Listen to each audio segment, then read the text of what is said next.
I woke up in a sterile VIP hospital room to the sound of my mother-in-law whispering outside my door. She was not asking if I was going to survive. She was asking my sister-in-law if my husband had managed to hold my unconscious face up to my phone screen to unlock my bank accounts. They laughed, completely unaware that I was awake, listening to every word, and that I had already set a trap they could never escape. My name is Sydney, 33 years old, and the founder of a digital accessibility tech company. Before I continue my story, let me know where you are watching from in the comments below. Hit like and subscribe if you have ever had to fight back against a toxic family who thought they could destroy you. The first thing I registered was the sharp clinical smell of antiseptic. Then came the physical sensation of being buried under a ton of wet sand. My eyelids felt impossibly heavy and my mouth was as dry as ash. I tried to move my fingers, but they refused to obey my brain. The steady rhythmic beeping of a heart monitor echoed in the quiet space, confirming I was in a hospital. I forced my eyes open just a fraction, letting the harsh fluorescent light filter in. I was in a private VIP suite in downtown Seattle. Through the half-open door, hushed voices drifted into the room. I immediately recognized the harsh, demanding tone of Beatrice, my 62-year-old mother-in-law. Beside her was Melanie, my 31-year-old sister-in-law. "Are you absolutely sure she took it?" Beatrice hissed. Her voice was dripping with impatience rather than any sort of maternal concern. "Relax, Mom," Melanie whispered back, letting out a quiet, chilling laugh. Gavin poured the wine himself. She drank the whole glass before the appetizers even arrived. "By tomorrow morning, everything will be ours." "Did Gavin get her phone unlocked?" Beatrice pressed. She sounded frantic for a payout. "He said he needed her face to bypass the security application." "He is working on it right now," Melanie said. "The paramedics were rushing, so he had to step back, but he told Kendrick he has until Friday to wire the funds." My blood ran completely cold. The fog in my brain momentarily parted, replaced by a sharp, terrifying clarity. I pieced together the fragments of the previous night. It was supposed to be a celebratory family dinner.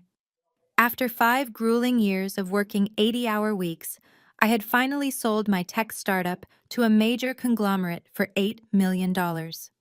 Gavin, my husband of 4 years, had insisted on hosting an intimate dinner at our home to celebrate my massive payout. I remembered him walking out of the kitchen holding a bottle of my favorite Cabernet. I remembered his loving smile as he poured my glass. I remembered taking a long sip, feeling a strange, bitter aftertaste. 10 minutes later, the room started spinning violently. I remembered clutching the edge of the mahogany dining table, my legs giving out beneath me, and the terrifying darkness swallowing me whole, while my so-called family just sat there and watched me fall. They did not call an ambulance because they were worried about my health. They called an ambulance because they poisoned me. Beatrice had always looked down on me. She constantly reminded me of my modest background, calling me a computer nerd who did not know how to exist in high society. She hated that her golden boy son had married a woman who built her own wealth instead of inheriting it. And now she had conspired with her children to drug me and steal my life work. Panic flared in my chest, hot and suffocating, but I forced my breathing to remain perfectly steady. I could not let the heart monitor spike and give away that I was conscious. I kept my eyes slitted as the hospital door creaked open further. I felt someone stand directly over my bed. The distinct scent of heavy, expensive floral perfume washed over me. It was Beatrice. "Sleep well, you little orphan," Beatrice muttered under her breath. She turned on her heel and walked out, pulling the heavy door shut behind her. The moment the latch clicked, my eyes snapped open wide. The sedatives were still dragging my body down, making every muscle ache, but pure adrenaline surged through my veins. I needed to move. I needed to secure my life and my assets before Gavin could access my accounts. I slowly turned my head, scanning the dim room. My leather tote bag was sitting on the visitor chair in the corner. Gavin must have brought it along to make it look like a normal, rushed medical emergency. He definitely had my primary phone, the one with the biometric face locks. But Gavin was arrogant, and arrogant men make critical mistakes. He did not know about my second phone. Second? Working in digital security had taught me to always maintain a physical backup. I had a secondary, highly secure device stitched directly into the hidden lining of my tote bag. It was completely off the grid, untraceable, and unconnected to my public financial accounts. Every movement was agonizing. I dragged my heavy leaden legs toward the edge of the hospital mattress, gritting my teeth against the violent wave of nausea that threatened to overwhelm me. I slid off the bed, my bare feet hitting the freezing linoleum floor. I gripped the metal IV pole to steady myself, dragging it with me as I stumbled toward the chair. My hands were shaking uncontrollably as I unzipped the tote bag. I dug my fingers into the false bottom seam, ripping the Velcro apart with a soft tearing sound. My fingers brushed against the cold metal of the backup phone. I pulled it out and tapped the screen. It lit up, fully charged and ready. I opened my encrypted messaging application and selected the only contact saved on this device. Elliot, my estate attorney. Elliot was a 45-year-old legal shark in the Seattle wealth management scene. He was the kind of man who dismantled hostile corporate takeovers for fun. He was ruthless, brilliant, and completely loyal to me. My fingers flew across the digital keyboard, ignoring the intense tremor in my hands. I typed the most important message of my life. I am at the hospital. They drugged me at dinner. Gavin has my main phone and is trying to bypass the facial recognition to access my bank accounts. Execute the defense plan, now. I hit send. The confirmation checkmark appeared instantly. I shoved the backup phone deep into the pocket of my hospital gown, just as I heard heavy, familiar footsteps approaching down the hallway. I scrambled back into the bed, throwing the thin blanket over my legs and closing my eyes, letting my breathing slow to a deep, rhythmic pace. The door handle clicked. Gavin was coming back, thinking he had a helpless, incapacitated wife waiting to be robbed. He had no idea he had just triggered his own absolute destruction. The heavy wooden door pushed open with a soft swoosh. I kept my breathing shallow and even, letting my eyes flutter as if the sudden light from the hallway was pulling me from a deep slumber. Gavin rushed to my bedside. His expensive leather shoes squeaked slightly against the linoleum. He gripped my hand with both of his, leaning over me so closely I could smell the rich Cabernet from our dinner still lingering on his breath. "Sydney, baby. Oh, thank God you are awake." His voice cracked perfectly on the last syllable. It was a masterful performance. If I had not just heard his mother and sister discussing how to drain my bank accounts, I would have believed the raw panic in his tone. I would have felt guilty for causing him such distress. I blinked slowly, letting a convincing look of confusion wash over my face. "What happened?" I whispered, making sure my voice sounded hoarse and fragile. "You collapsed at dinner," he said, smoothing a strand of hair away from my forehead. His touch, which used to bring me comfort, now made my skin crawl. "The doctors ran a battery of tests. They said your blood pressure bottomed out. The attending physician believes you suffered a minor stroke brought on by severe exhaustion." A minor stroke. The audacity of the lie was breathtaking. He had poisoned me at our own dining table, watched me hit the floor, and was now weaponizing a fake medical diagnosis to strip away my autonomy. "They said it is the stress from the company buyout." Gavin continued, his thumb stroking the back of my hand. $8 million is a massive transition. You have been working yourself to the bone for 5 years, Sydney. Your body simply gave out. But do not worry. I am right here. I am going to take care of everything. With a swift, practiced motion, Gavin reached into the sleek leather briefcase he had brought into the room. He pulled out a polished metal clipboard with several neatly stacked documents clipped to the front. He unclicked a heavy gold pen from his shirt pocket. "The hospital administration is pressing for your insurance and billing authorizations," he said, keeping his tone light and conversational as if he were asking me to sign a grocery receipt. "But since you are incapacitated, they need a medical power of attorney and a financial proxy on file. It just allows me to handle the immediate medical bills and finalize the incoming wire transfers from your company sale while you rest. Just a formality, baby. Just sign right here at the bottom." He pressed the cold gold pen against my palm. As I stared at the dense legal jargon printed on the page, the final pieces of the puzzle clicked into place. The red flags had always been there, waving violently in the wind, but I had been too blind, too in love, and too exhausted from building my tech empire to see them. I remembered the $40,000 credit card debt I discovered 2 years into our marriage. Gavin had sworn it was a banking error, a victim of identity theft, that he was quietly resolving to protect our credit score. I remembered the time $50,000 vanished from our joint savings account. He claimed he had borrowed the down payment for his luxury car because his annual bonus was delayed, assuring me it was just a temporary cash flow issue. I had funded his entire facade of the successful finance executive. I had paid for the designer suits, the expensive watches, the lavish dinners. He was a hollow shell of a man drowning in debt, and my $8 million payout was the ultimate lifeline he was willing to kill for. I let my fingers go completely limp. The gold pen clattered onto the linoleum floor, rolling away under the hospital bed. "I cannot," I murmured, letting my head roll to the side. "My vision is blurry, Gavin. The words are swimming." A flash of genuine irritation crossed his face, breaking his devoted husband character for a fraction of a second. He quickly bent down, retrieving the pen and pressing it back into my hand with a slightly firmer grip. "Sydney, you need to sign this now," he urged, his voice dropping an octave, losing its comforting warmth. "The hospital needs it. I need to make sure your company funds are routed correctly tomorrow morning before the banks close for the weekend. Just grip the pen. I will guide your hand." I let out a weak, pathetic sob, closing my eyes tightly. I squeezed his hand, playing the terrified, broken wife to absolute perfection.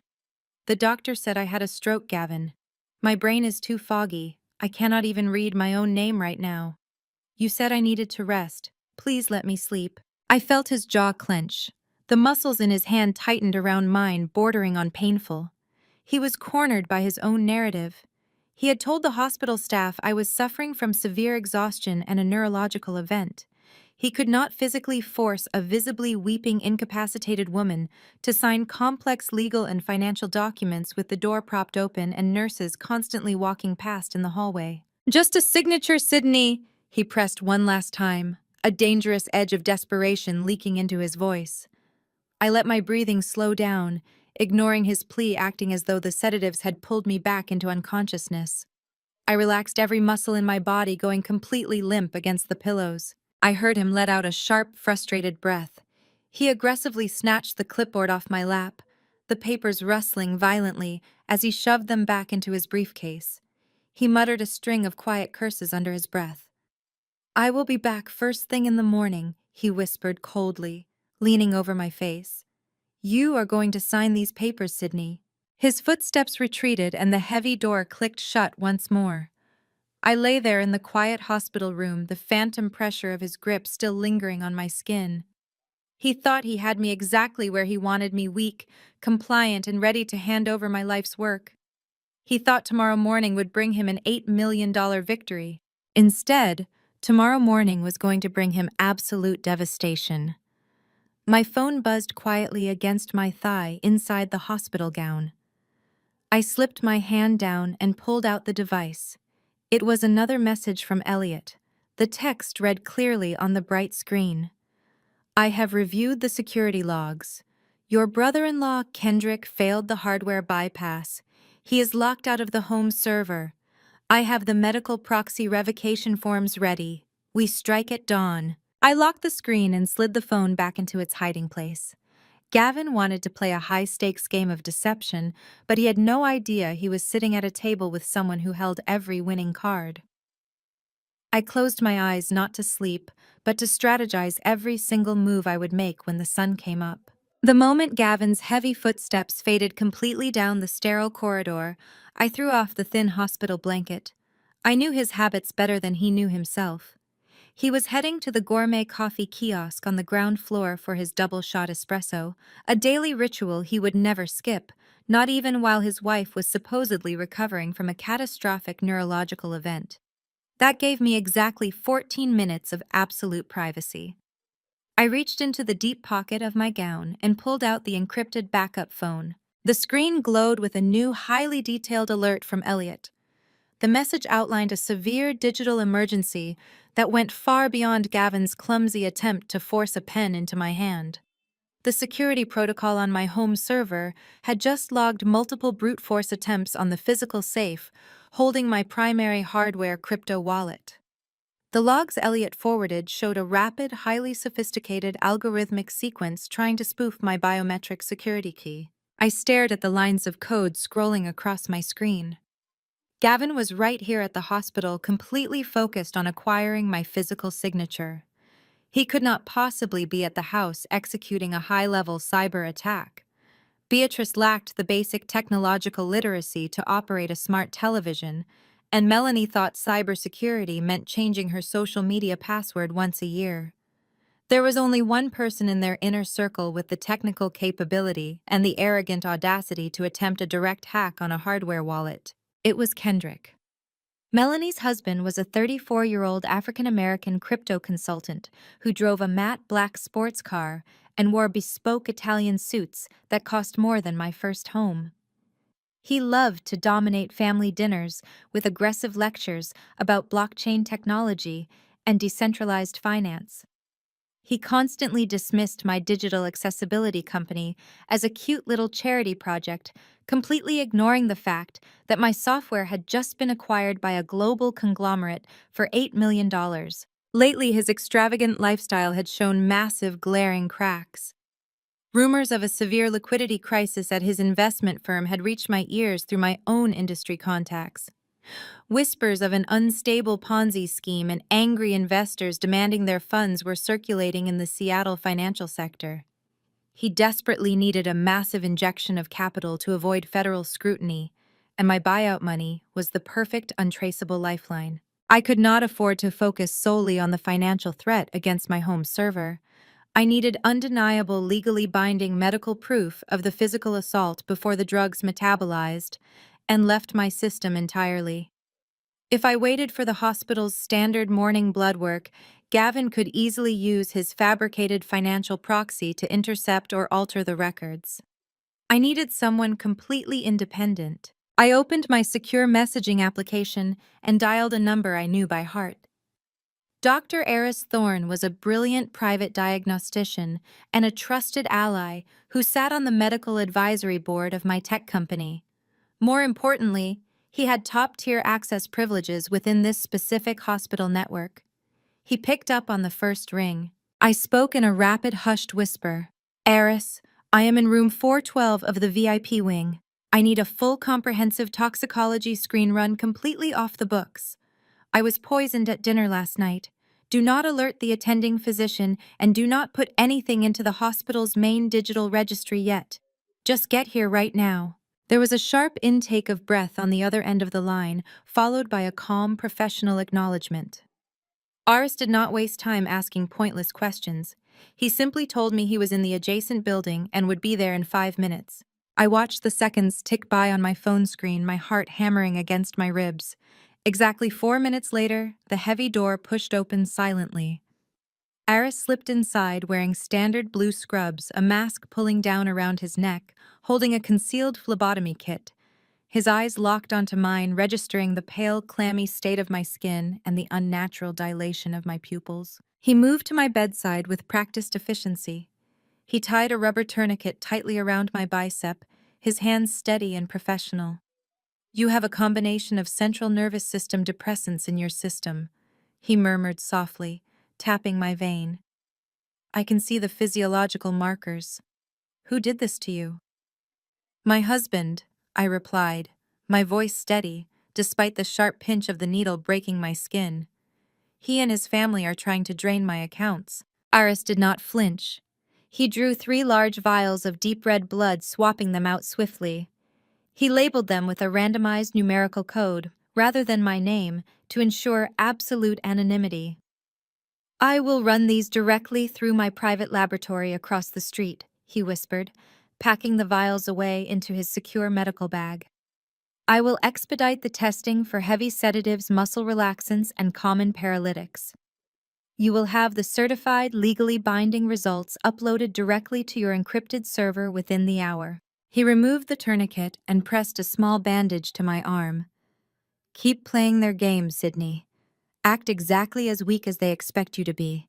The moment you have everything you need, we will bring the hammer down." As Aris vanished back into the busy hospital corridor, I pulled down my sleeve to hide the fresh bandage. I checked Elliot's message thread one last time. The firewall protocols on my home server indicated that Kendrick was growing increasingly desperate. He was actively attempting to install a backdoor Trojan to route the funds into a decentralized, untraceable offshore account the very moment the primary lock was disabled. The revelation struck me with a cold, sharp sense of irony. Melanie and Kendrick were not just waiting for Gavin to successfully extort my signature. They were actively trying to steal the money before Gavin could get his hands on it.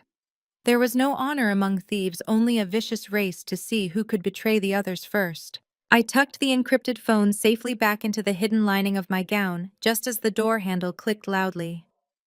Gavin strolled back into the room holding a steaming paper cup of coffee, a manufactured look of deep concern plastered back onto his face.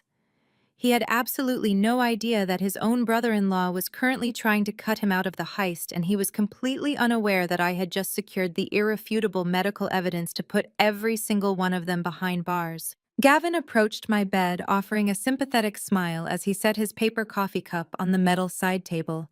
Before he could launch into another calculated attempt to make me sign his fraudulent legal documents, the heavy door swung open. Beatrice and Melanie marched into the room. Beatrice carried a massive, ostentatious bouquet of white lilies, the kind you would normally see at a funeral rather than a recovery ward. Melanie followed closely behind her, clutching her designer handbag, like a shield, her eyes darting around the room to assess my physical condition. A hospital nurse entered right behind them to check my intravenous line and record my vitals. Beatrice immediately seized the opportunity to control the narrative. She intercepted the nurse with a heavy theatrical sigh, placing a manicured hand over her own chest. "It is just so tragic to see her like this," Beatrice whispered, pitching her voice loud enough for everyone in the room to hear clearly. "But we always feared something like this would happen. Sydney has a long documented history of mental instability.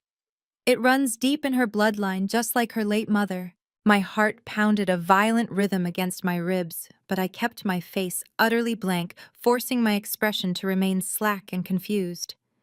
Beatrice was weaponizing the deepest, most painful trauma of my life. My mother had battled severe clinical depression for years, struggling relentlessly to keep a roof over our heads on a meager waitress salary. She eventually lost that battle when I was 19, leaving me completely alone to navigate the world. Ever since Gavin and I started dating, Beatrice had wielded my mother's illness and our working-class background like a blunt instrument. She constantly made subtle cutting remarks at family gatherings, reminding me that I was a charity case who had miraculously married up into the prestigious stable world of her successful son. Beatrice wanted everyone to believe that my success was a temporary fluke, and my eventual collapse was a genetic certainty. Now she was using that exact malicious narrative to legally declare me incompetent to manage my own finances. Melanie stepped up to the foot of my bed, feigning a look of deep sorrow as she looked at the nurse. "She simply could not handle the pressure of running a tech company," Melanie added, shaking her head in mock sympathy. "All those late nights, the stress of the buyout, the millions of dollars involved. It simply broke her mind." We tried to warn Gavin that a girl from her modest background was not equipped for this level of corporate stress. Now poor Gavin has to bear the heavy burden of managing her estate and her intensive medical care. The nurse offered them a polite, sympathetic nod before finishing her checks and quickly exiting the room. The moment the heavy door clicked shut, the fake sympathy vanished completely from my in-laws' faces. Beatrice dropped the expensive lilies onto the visitor chair, not even bothering to put them in water or arrange them. I forced tears to well up in my eyes. I let a pathetic, trembling sob escape my lips, burying my face in my hands. I swallowed the burning, suffocating rage that threatened to consume me and leaned entirely into their twisted fantasy. "You are right, Beatrice," I cried, letting my voice shake with manufactured despair. "You were always right. I never should have pushed myself this hard. The buyout negotiations, the lawyers, the endless pressure, it was all too much for me." Gavin immediately sat on the edge of the bed, wrapping his arms securely around my shoulders. He looked up at his mother with a triumphant gleam in his eye. See, I told you she just needed to rest and realize her limits, he said smoothly, playing the role of the benevolent savior.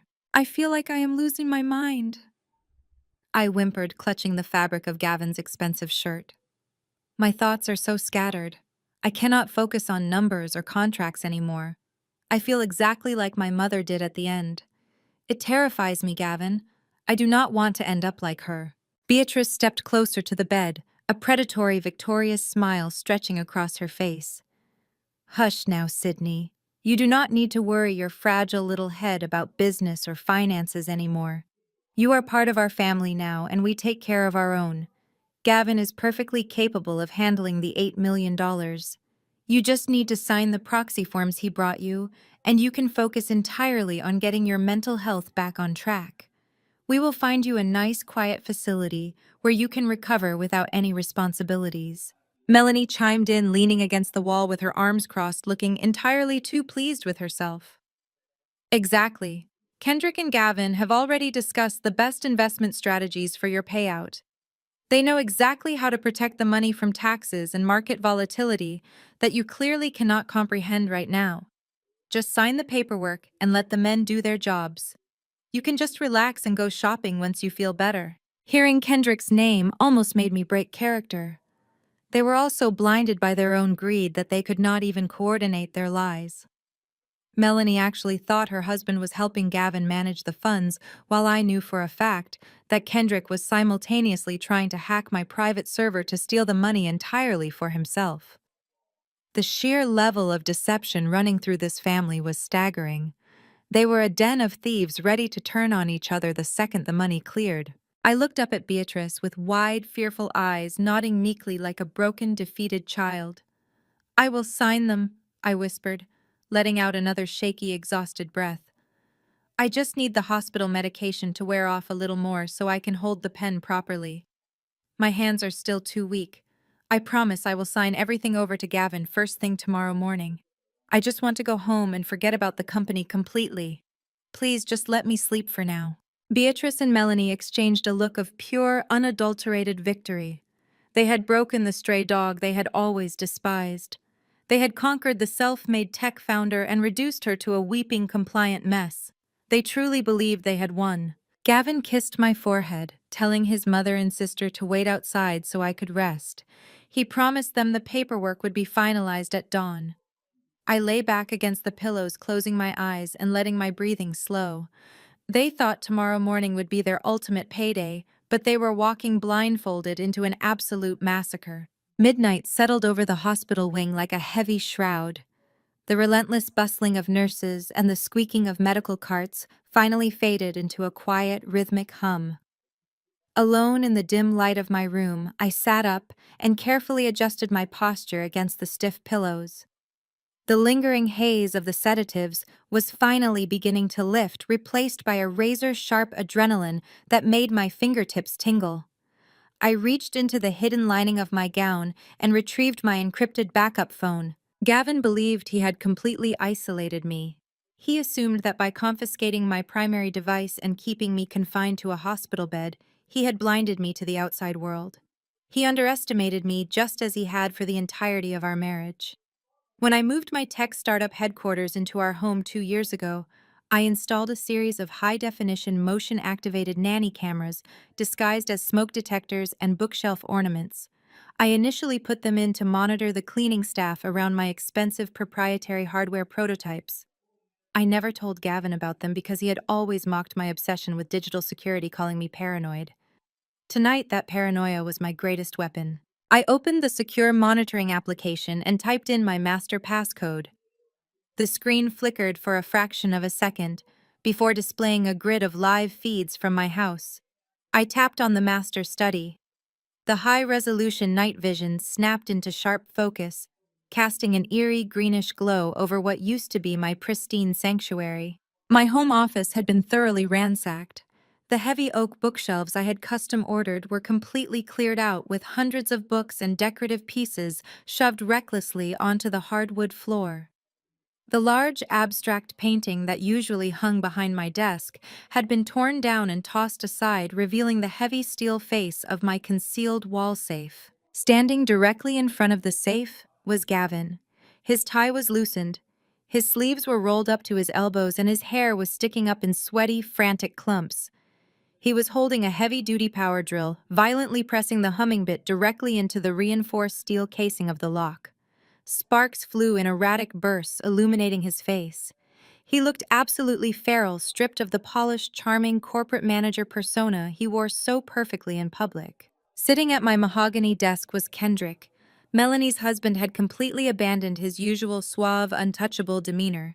The bespoke Italian suit jacket was thrown over a chair, and his tailored shirt was visibly soaked with sweat under the arms. He had a specialized hacking rig connected to his laptop, with a thick black cable running directly into the digital keypad of my safe. He was typing furiously, his fingers flying across the keys as lines of unauthorized code reflected in his glasses. I tapped the audio icon on my screen, unmuting the live feed. The high-pitched, agonizing whine of the power drill grinding against solid titanium blasted through my phone speaker. I quickly lowered the volume, pressing the device closer to my ear. "This is impossible!" Kendrick shouted over the noise of the drill, slamming his fist down on my desk. "I told you, Gavin, this encryption is military grade. She has a physical YubiKey lock tied directly to a decentralized hashing protocol. Every time I try to force a backdoor entry into the digital vault, the system triggers a localized lockdown. If I push it any harder, her security software is going to wipe the hardware wallet completely clean to prevent unauthorized extraction." Gavin killed the power to the drill, breathing heavily. He wiped a mixture of sweat and metal dust from his forehead, glaring at his brother-in-law. "You told me you were a crypto genius, Kendrick. You literally run an investment firm. You bragged about cracking multi-signature wallets last Thanksgiving. Just get into the damn server and disable the secondary lock so I can drill through the casing." "That is different," Kendrick shot back, his voice rising in panic. "Those were standard commercial wallets. Sydney built this architecture from scratch. The biometric seal on this safe is tied to the exact server you are paying me to crack. I cannot just bypass a physical security key with a generic script." Melanie paced back and forth in the background, holding a crystal wine glass filled to the brim with my most expensive vintage Pinot Noir. She carefully stepped over the piles of ruined books on the floor, looking thoroughly annoyed by the entire situation. "Why are you two making this so complicated?" she whined, taking a large gulp of wine. "Sydney already promised she would sign the wire transfer forms at the bank tomorrow morning. Once she moves the $8 million into Kendrick's management fund, we just split it and walk away." "Why are we destroying the house right now?" "Because I do not trust her," Gavin snapped, turning his furious gaze toward his sister. "And I do not trust that the bank will clear a transfer of that size without a mandatory holding period. The hospital proxy is good, but if she wakes up tomorrow and suddenly changes her mind, or if the bank manager demands an in-person verification, we are entirely locked out. The backup hardware wallet is inside this safe. If we get the physical ledger tonight, Kendrick can bounce the crypto assets through a dozen offshore mixers before the sun even comes up." Melanie rolled her eyes, leaning against the doorframe. "You are both acting completely paranoid. We broke her today. She was literally sobbing in the hospital bed, begging you to take control of the money because she thinks she is going crazy. She is weak. She is going to sign whatever you put in front of her." The drill in Gavin's hand suddenly sparked violently, letting out a sharp, dying, grinding noise before smoking and seizing up completely. He threw the heavy tool across the room. It smashed into my glass display case, shattering it into 100 jagged pieces. Gavin grabbed the edge of the desk, leaning aggressively into Kendrick's personal space. His eyes were wide, manic, and completely devoid of sanity. "Just break the firewall, Kendrick. I do not care how you do it. Just get it done right now. I need $2 million by Friday to cover my options trading debt, or they will break my legs." The words echoed through the quiet hospital room, freezing the blood in my veins. The audio feed went dead silent. Even Melanie stopped pacing, her wine glass hovering inches from her mouth. Kendrick stared up at Gavin, his hands hovering frozen over the laptop keyboard. "Options trading debt." Kendrick repeated, his voice barely a whisper. "You told us you just needed a bridge loan to secure a real estate acquisition. You never said anything about owing bookies. You owe $2 million to loan sharks." Gavin ran his trembling, soot-covered hands over his face, letting out a ragged, desperate breath. I leveraged my corporate accounts on a massive short position that went completely sideways. I tried to win it back through unauthorized margin accounts, and I lost everything. The people I borrowed from to cover the margins do not send collection letters, Kendrick. They send people to your house with baseball bats. If I do not wire them $2 million by Friday afternoon, I am a dead man. I sat back against the hospital pillows, staring at the glowing screen of my phone. The entire horrific truth was finally laid bare. The pristine, successful corporate finance manager was nothing but a degenerate gambler who had leveraged his life away. He did not poison me just out of sheer greed or to fund his mother's luxurious lifestyle. He poisoned me because he was backed into a lethal corner by violent criminals. He was quite literally offering my life in exchange for his own. He decided that my heart stopping at the dinner table was an acceptable price to pay to keep his own legs from being shattered. I felt a cold, terrifying smile stretch across my face. I opened my messaging application and drafted a new text to Elliot, attaching the raw audio and video files I had just captured from the live feed. The stakes just changed, I typed, ensuring my fingers hit every key with absolute precision. Gavin is not just a thief. He is drowning in $2 million of illicit options trading debt and owes violent creditors. He needs the money by Friday to save his own life. Lock down the trap for the bank tomorrow. We are not just taking their money, we are handing them over to the wolves. The notification ping on my encrypted device sliced through the heavy silence of the hospital room. It was not Elliot this time. The message came through the secure medical portal Aris had set up for me just hours ago. The subject line read simply, "Diagnostics." My fingers felt remarkably steady as I opened the attached PDF file. I scrolled past the clinical headers and hospital codes straight to the toxicology breakdown. The bright screen illuminated the harsh, undeniable truth of my marriage. The report detailed a massive, near-lethal concentration of a fast-acting benzodiazepine, but that was not the worst part. Layered beneath the sedative was a staggering dose of carisoprodol, a heavy prescription muscle relaxant. I recognized the chemical name instantly. It was the exact medication Gavin kept in his leather toiletry bag, prescribed months ago for a supposed lower back injury from his weekend golf games. The combination of those two central nervous system depressants was not just designed to knock me out. When mixed with the alcohol from the Cabernet he poured me the cocktail, creates a synergistic effect that aggressively suppresses the respiratory system. He had not just drugged me to steal my phone. He had played a reckless, lethal game of Russian roulette with my life. A fraction of a milligram more, and my heart would have simply stopped beating at our dining room table. Gavin would have played the grieving widower, inheriting my entire estate without having to force a single signature. I locked the screen and let the phone drop onto the sterile white blanket. For 4 years I had shared my bed, my home, and my life with this man. I had celebrated his promotions, comforted him through his fabricated corporate stresses, and trusted him implicitly.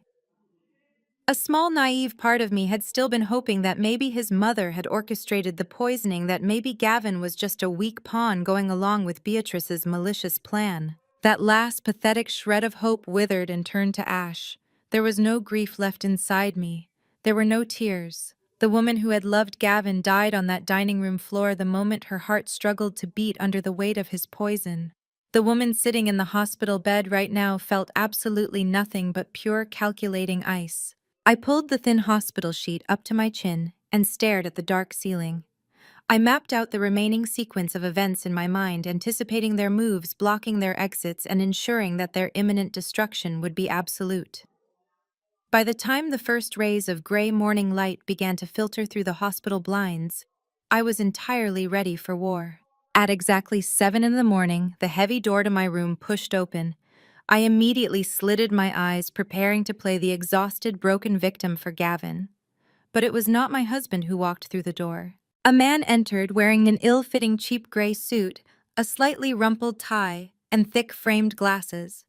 He carried a battered leather messenger bag and wore a laminated visitor badge that identified him as a courier for a local insurance adjusting firm. He looked completely unremarkable, the kind of low-level administrative worker who blends seamlessly into the background of any corporate or medical building. The door clicked shut behind him. The man reached up, removed the thick glasses, and offered me a sharp, predatory smile. It was Elliot. "You look terrible, Sydney," my attorney whispered, his voice brisk and entirely devoid of fake sympathy. "I feel fantastic," I replied, sitting up and dropping the exhausted victim act completely. "Did you bring it?" Elliot stepped up to the bed and unlatched his messenger bag. He pulled out a thick stack of legal documents neatly organized in a blue velvet folder. He placed them directly onto my lap. "Gavin just texted me from the lobby," I said, checking my primary phone, which Gavin had conveniently left on the side table before he went home to hack my safe. "He said he is bringing Beatrice and Melanie, and they are bringing the bank transfer forms. He wants to execute the wire transfer at my private bank the second I am discharged tomorrow." Elliot let out a low, appreciative chuckle. "They are practically wrapping the noose around their own necks.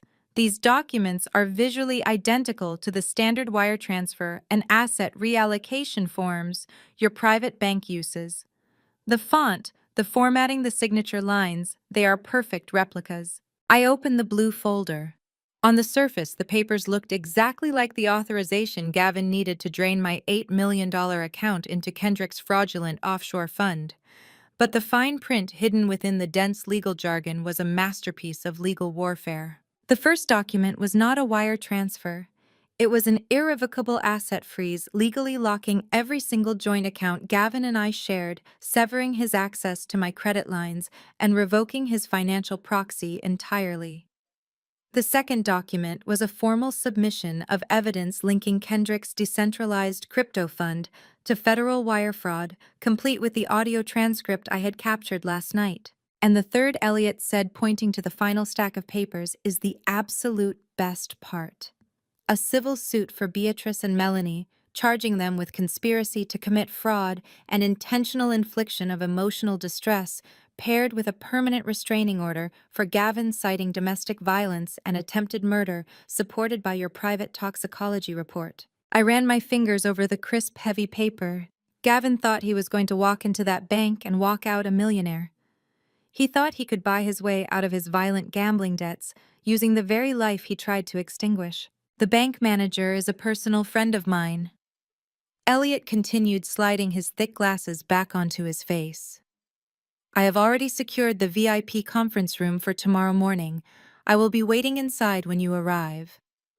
I also took the liberty of notifying the Seattle Police Department and the Federal Field Office.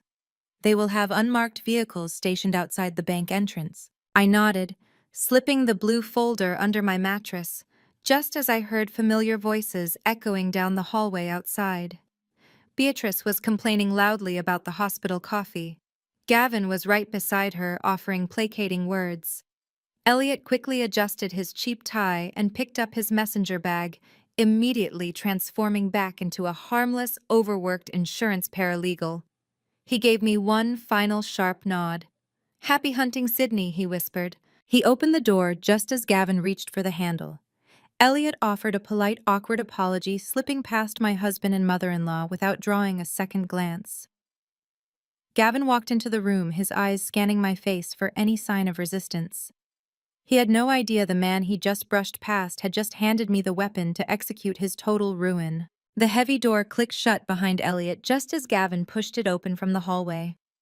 I immediately let out a sharp, ragged gasp, throwing my arms around Gavin's waist the moment he stepped close enough to the bed.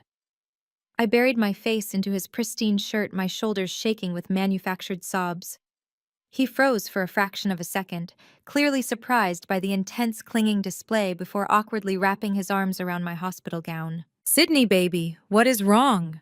he asked, his voice dripping with absolute faux concern. He set his coffee cup down on the tray table, playing the role of the attentive, worried husband to perfection. "I am just so scared," I cried, letting my voice tremble uncontrollably. "The walls feel like they are closing in on me. The doctors say I need to avoid all stress, but my mind will not stop racing about the buyout, the money, the company.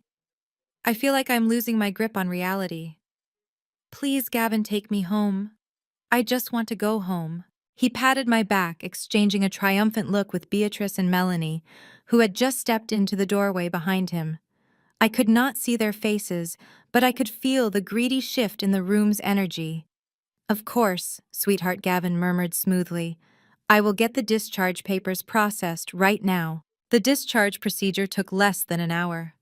I insisted on sitting in a wheelchair, playing the role of the frail, broken woman to absolute perfection. Gavin pushed me through the automatic sliding doors into the crisp Seattle air, puffing out his chest as the valiant protector. Beatrice and Melanie flanked us, hovering closely, like vultures waiting for a carcass to drop. During the ride back to our house, I stared blankly out the window of Gavin's luxury SUV. I kept rubbing my temples, muttering about how the pressure of the tech industry had finally crushed me. I never should have negotiated that deal. I whispered loud enough for everyone in the car to hear. $8 million is a curse. It is too much responsibility for one person. I just want my life to go back to normal. In the rearview mirror, I caught Melanie biting her lip to hide a massive predatory smile. When we pulled into our driveway, Kendrick's matte black sports car was already parked out front. He stood by the front door wearing a sharp designer suit and a perfectly calibrated expression of brotherly concern. I knew exactly what he was really feeling beneath that expensive fabric. Pure, unadulterated panic. He had failed to hack my hardware wallet last night, and the clock was ticking on his federal investigation. The moment Gavin helped me out of the vehicle, Kendrick rushed forward. Sydney, we were so worried, he lied smoothly, offering a gentle embrace. Let us get you inside and comfortable. We gathered in the living room. I noticed immediately that the shattered glass from the display case Gavin broke last night had been hastily swept up, though a few glittering shards remained hidden in the rug fibers. I collapsed onto the plush sofa, pulling a cashmere throw blanket up to my chin. Gavin sat right beside me, while Kendrick, Beatrice, and Melanie took the opposing armchairs. They looked exactly like a tribunal waiting for a final lucrative verdict. I took a deep, shaky breath and looked directly at Gavin, then shifted my gaze to Kendrick. I have made a decision. I announced, my voice quiet and intentionally brittle. Laying in that hospital bed thinking my life was over, it gave me total clarity. The money is destroying me. It is destroying my health and my peace of mind. Gavin leaned in, his eyes wide with anticipation. What are you saying, baby? I reached out and took his hand, tracing his knuckles. I am saying I cannot handle the pressure of this $8 million payout. I do not want to look at another financial portfolio or tax structure as long as I live. I am transferring the entire sum to Kendrick's management fund tomorrow morning. I want you two men to handle everything. A heavy, electric silence descended over the living room. Gavin's grip tightened around my fingers. He was practically vibrating with victory, completely unaware that Kendrick planned to steal the money the second it hit the crypto fund. Kendrick leaned back in his armchair, crossing his legs and steepling his fingers. A smug, condescending smile spread across his face. It was the exact same patronizing expression Kendrick had worn for the last 3 years every time I mentioned my software company. At family barbecues, he would loudly boast about his alpha male financial status, generating phantom wealth in the crypto market. He had always referred to my groundbreaking accessibility algorithms as a cute little computer business, completely dismissing my intellect because I did not wear aggressive power suits or trade highly volatile digital assets. He thought I was just a lucky amateur who stumbled into tech money. Sydney, that is a very mature decision, Kendrick said, his tone thick with arrogant superiority. Running a little computer business from your home office is one thing, but managing an $8 million liquid asset portfolio requires serious financial literacy. It is a man's game, frankly. You focus on recovering your fragile nerves. Gavin and I will ensure the capital is deployed into high-yield decentralized assets. You will never have to worry about a single spreadsheet again. I looked down at my lap to hide the lethal calculating glare burning in my eyes. Thank you, Kendrick, I whispered softly. I knew I could count on family. Beatrice clasped her hands together, practically bouncing in her seat. This is wonderful news, Sydney. We will head to your private bank first thing tomorrow morning to authorize the transfer. You can sign the papers in person, and then Gavin will take you straight to a luxury spa retreat for the rest of the week. I nodded slowly, playing the obedient, exhausted wife who had finally surrendered. Tomorrow morning, I agreed. We will go to the bank and finish this. Gavin kissed my cheek, his mind clearly racing toward paying off his violent loan sharks. Kendrick pulled out his phone, likely preparing his offshore accounts to receive the stolen funds. Beatrice and Melanie exchanged looks of pure, unadulterated triumph. They had all taken the bait, swallowing the hook, line, and sinker. They believed they had broken me completely, but they were simply marching toward their own absolute ruin. That evening, the atmosphere in my home transformed from a tense recovery ward into an opulent celebration. Beatrice had taken it upon herself to order an extravagant catered dinner from one of Seattle's most exclusive private chefs, billing the entire feast directly to Gavin's credit card. The irony was palpable. Gavin was sweating over a $2 million debt to violent criminals, yet he allowed his mother to splurge on imported caviar and roasted truffles just to maintain the grand illusion of their impending wealth.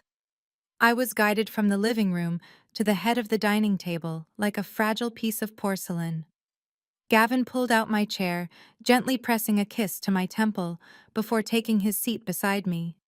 Instead of the poisoned wine from the night before, he poured me a tall crystal glass of sparkling water with a slice of lemon, playing the role of the attentive caretaker. I accepted the glass with a weak, grateful smile, wrapping both hands around the cool crystal as if I needed it to anchor myself. The dining room was quickly filled with the clinking of heavy silver and the cheerful, booming laughter of people who genuinely believed they had just won the lottery. The main course had barely been cleared from the table when Melanie could no longer contain her overwhelming excitement. She reached into her oversized designer handbag and pulled out a thick, glossy brochure, tossing it onto the center of the mahogany table with a triumphant smack. The pages fanned open, revealing high-definition photographs of a custom-configured Porsche Cayenne Turbo. Melanie leaned forward, her eyes glittering with unadulterated greed as she tapped her manicured fingernail against the $200,000 price tag printed at the bottom of the page. She looked directly at Kendrick, though her loud words were meant for the entire room. She announced that since Kendrick's management fund was about to secure such a massive influx of capital, it was finally time for a lifestyle upgrade. She detailed the custom ivory leather interior, the upgraded twin turbo performance package, and the exclusive midnight blue paint color she had selected. She spoke about the luxury vehicle as if the dealership had already handed her the keys. It was a staggering display of arrogance. She was literally building her dream car, using the exact funds she believed she was stealing from me, in less than 12 hours. I took a slow, deliberate sip of my sparkling water, nodding along, and telling her the ivory leather would look absolutely stunning on her. Not to be outdone by her own daughter, Beatrice immediately hijacked the conversation. She waved a dismissive hand at the Porsche brochure, declaring that cars were rapidly depreciating assets and that real generational wealth belonged in real estate. Beatrice pulled out her digital tablet and propped it up against a crystal floral centerpiece, swiping through a highly exclusive private real estate listing. She proudly displayed a sprawling waterfront estate located in Medina, one of the most expensive and elite zip codes in Washington state. The listing price was easily $5 million. Beatrice enthusiastically described how she planned to tear down the existing sunroom to expand the stone patio facing Lake Washington. She talked at length about hiring an interior decorator to replace the modern fixtures with classic old money aesthetics. She turned to Gavin, her voice dripping with artificial sweetness, and suggested that since his career was taking such a monumental leap forward with this new capital, he should absolutely help his mother secure her forever home. She even had the audacity to suggest that there would be a lovely, quiet guest house on the back of the property, where I could recover in peace, completely isolated from the main house and out of their way. I smiled softly, telling Beatrice the waterfront view was breathtaking and that she truly deserved a home that reflected her high status. The men at the table were equally drunk on their own delusions of grandeur. Gavin and Kendrick had opened a bottle of rare bourbon that cost more than my first car, pouring generous measures into heavy crystal glasses. They clinked their glasses together across the table, toasting loudly to family loyalty, to legacy, and to the future. Kendrick boasted about the absolute security and high-yield returns of his decentralized crypto platforms, spinning a web of complex financial jargon that he clearly thought went right over my medically compromised head. He promised Gavin that the $8 million would be fully integrated and hidden behind impenetrable layers of blockchain anonymity by noon tomorrow. Gavin nodded eagerly, his eyes slightly bloodshot from the alcohol and the underlying desperate panic of his violent debts. He praised Kendrick's financial genius, completely blind to the fact that Kendrick was actively planning to funnel the money into his own failing Ponzi scheme and leave Gavin to the absolute mercy of his loan sharks. They were two desperate drowning men congratulating each other on finding an anchor that was actually an anvil. I sat perfectly still amidst the swirling chaos of their greed, nursing my sparkling water. The sheer blinding arrogance radiating from every corner of my dining room was intoxicating to witness. They were openly dividing my life's work, spending my money in their heads, and decorating their future mansions with the spoils of my supposed mental collapse. They looked at me not as a human being, but as a signature, a weak, broken hurdle they had already successfully cleared. Every boastful claim, every expensive fantasy, every toast they made was adding another layer of fuel to the inferno I was about to ignite. I did not need to raise my voice. I did not need to defend myself or my intellect. I just sat there smiling, with the placid, vacant expression of a defeated woman, silently memorizing the unearned joy on their faces. I wanted to remember exactly how happy they looked in this precise moment, so I could compare it to the absolute devastation that would shatter their entire world tomorrow morning. The opulent dinner carried on late into the night, a premature victory lap for a race they had already catastrophically lost. The opulent dinner finally began to wind down, leaving behind a battlefield of empty wine bottles and half-eaten artisan desserts. Beatrice and Melanie retired to the plush velvet sofas in the living room, giggling loudly as they scrolled through virtual tours of multi-million-dollar waterfront properties on their tablet. Gavin and Kendrick stood up, stretching their arms and announcing their plan to step out onto the terrace for their celebratory cigars. This was the exact transition I had been waiting for. I knew their routine flawlessly. Every time they felt particularly powerful or successfully deceitful, they retreated to the balcony to smoke and validate each other's inflated egos. I let out a soft, manufactured groan, pressing my fingertips against my temples. I told Gavin the rich food and the overwhelming excitement were making me dizzy again. I asked him if he could run upstairs to the guest bedroom and fetch a specific weighted blanket from the cedar chest to help calm my fragile nerves.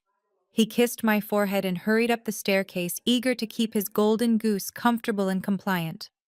The moment his leather shoes disappeared around the landing, I moved with absolute precision. I stepped quickly toward the sliding glass doors leading to the terrace. Reaching into the deep pocket of my oversized cardigan, I pulled out a military-grade voice-activated audio recorder. It was no larger than a matchbox equipped with a heavy-duty magnetic base and a noise-canceling microphone designed to pick up whispers in a hurricane. I slid the glass door open just an inch, reached down, and firmly attached the magnetic device directly beneath the heavy wrought iron patio table where they always sat. I pulled my hand back and closed the glass door quietly just as Gavin bounded down the stairs, wrapping the heavy blanket around my shoulders with a sickeningly sweet smile. I thanked him weakly, leaning heavily against the wall, as I excused myself to the master bathroom to rest. I locked the thick wooden door behind me, turned the shower faucet on full blast to mask any noise, and pulled my encrypted backup phone from my pocket. I opened the secure audio application and synced it to the hidden transmitter on the terrace. The live feed hissed to life with crystal clear audio. I heard the crisp, sharp metallic click of a heavy lighter followed by the deep exhalation of cigar smoke. For a few seconds there was nothing but the sound of the chilly Seattle wind coming off the water. Then the arrogant, boastful facade Kendrick had worn all evening completely shattered. His voice dropped into a low, frantic whisper vibrating with absolute terror. "We are out of time, Gavin. I cannot wait for standard bank clearing protocols. You have to force her to wire the funds directly to my offshore ledger the second you get to the bank tomorrow morning." I heard Gavin shift uncomfortably in his wrought iron chair. "Relax, Kendrick. She is completely broken. You saw her at dinner. She is practically begging us to take control of the money.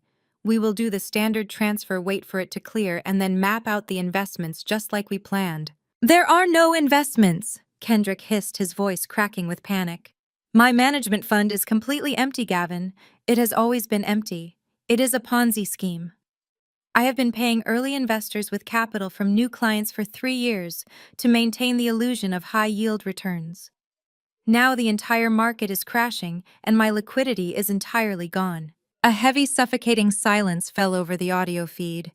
Even through the digital transmission, I could feel Gavin's sheer shock. "What are you talking about?" Gavin demanded, his voice rising in anger. "You told us you were managing a decentralized empire. You told my mother you were generating 20% returns month over month."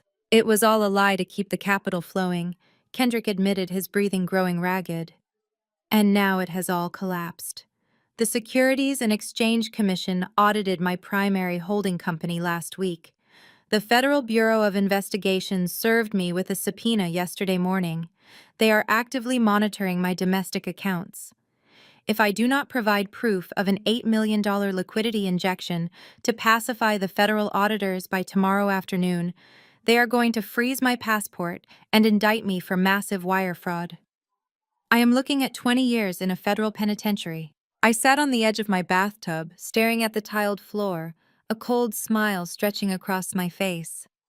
The successful, condescending crypto genius was nothing but a desperate criminal standing on the edge of a federal prison sentence. "You son of a bitch," Gavin snarled, slamming his fist down on the iron table right above the hidden microphone.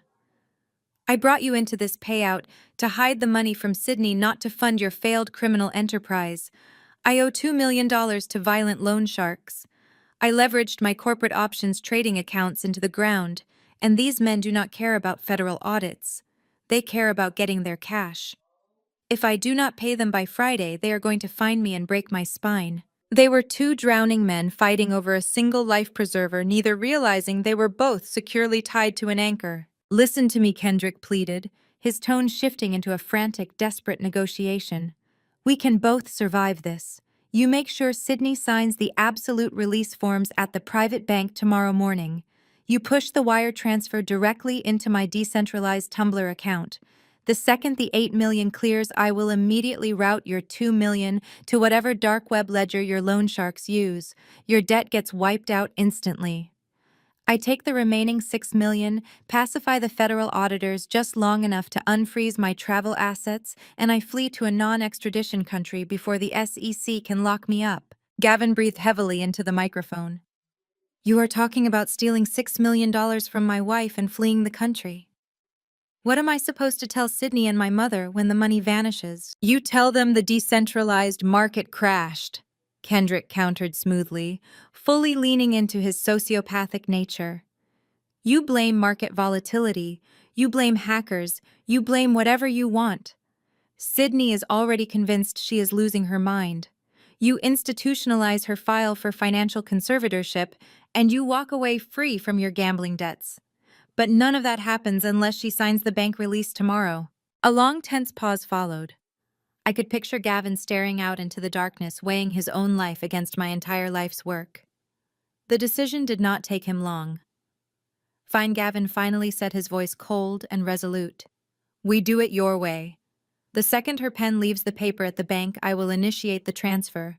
But if you try to screw me out of my 2 million, Kendrick, I will point the loan sharks directly at you." "We have a deal," Kendrick agreed. I reached down and pressed the red square on my screen, stopping the recording. I saved the file, labeling it with a simple numerical code, and forwarded the pristine high-definition audio directly to Elliot's secure server. Within seconds, my attorney replied with a single brutal text message. "Federal evidence acquired. The trap is locked. Sleep well, Sydney. Tomorrow we execute them." I stood up from the edge of the bathtub, turned off the running shower, and looked at my reflection in the vanity mirror. I had survived a lethal poisoning, endured days of psychological warfare, and listened to my family plot my financial and mental ruin. But the game was officially over. Tomorrow morning, Gavin and Kendrick were going to walk into a private bank expecting to steal $8 million. Instead, they were going to walk straight into a federal prison cell. I dried my hands, unlocked the bathroom door, and stepped out to join the monsters in my living room, ready to play my part for one final night. The sun rose over Seattle, casting a cold gray light through the massive windows of our home. I had not slept a single minute, but I felt more awake than I had in 5 years. Walking down the grand staircase, the suffocating atmosphere of greed hit me instantly. Beatrice and Melanie were already in the kitchen, sipping artisanal coffee and laughing. They were dressed as if they were attending a royal coronation. Beatrice wore a stark white cashmere coat over a tailored navy dress, a thick string of pearls resting against her collarbone. Melanie had draped herself in designer labels, clutching the exact same handbag she had mentally paid for with my money the night before. Gavin was pacing near the front door, furiously typing on his phone. His knuckles were white. He was likely reassuring his violent loan sharks that their $2 million payment was only hours away. Kendrick stood by the kitchen island, adjusting the cuffs of a custom gray suit, his eyes darting nervously toward the window every time a car drove past. The federal authorities were breathing down his neck, and the sheer terror radiating from him was a beautiful contrast to his usual arrogant swagger. I did not walk into the kitchen wearing the oversized cardigans and sweatpants of a broken, exhausted woman. I chose a tailored charcoal gray pantsuit with razor-sharp lapels and a crisp silk blouse. I pulled my hair back into a severe polished knot. I applied my makeup with lethal precision, erasing any trace of the pallor the poison had left behind. When I stepped into their line of sight, the kitchen fell dead silent. For a split second, Gavin looked confused. The fragile, weeping victim he had carried into the house yesterday was gone. But his greed quickly overrode his intuition. He rushed forward, offering a dazzling, manufactured smile. "You look stunning, baby," he said, kissing my cheek. "Are you sure you are up for this? You look so strong today." I offered a placid, vacant smile. "I feel incredibly focused, Gavin. I am ready to hand over the burden." Beatrice clapped her hands together, breaking the tension. "Wonderful. The car is waiting outside." Gavin ushered us out the front door. Sitting in the driveway was an obnoxiously large rented black luxury SUV with tinted windows and a private driver holding the door open. Gavin had literally rented a flagship luxury vehicle on credit, completely confident that an $8 million wire transfer would clear his debts by lunch. We all climbed into the cavernous leather interior. Beatrice and Melanie sat in the back, whispering excitedly about reservations at a Michelin-starred restaurant to celebrate later. Kendrick sat rigidly near the window, his knee bouncing in a rapid, anxious rhythm. Gavin sat directly beside me, holding my hand with a tight, possessive grip. He spent the entire ride murmuring false reassurances, telling me how proud he was of me for taking care of my mental health, promising that he and Kendrick would protect my assets with their lives. I nodded along to his sickeningly sweet lies, keeping my face turned toward the window. My free hand was buried deep inside my leather tote bag, resting securely on the encrypted backup phone. Using only my thumb, I navigated the tactile screen by memory. I opened the secure portal Elliot had established.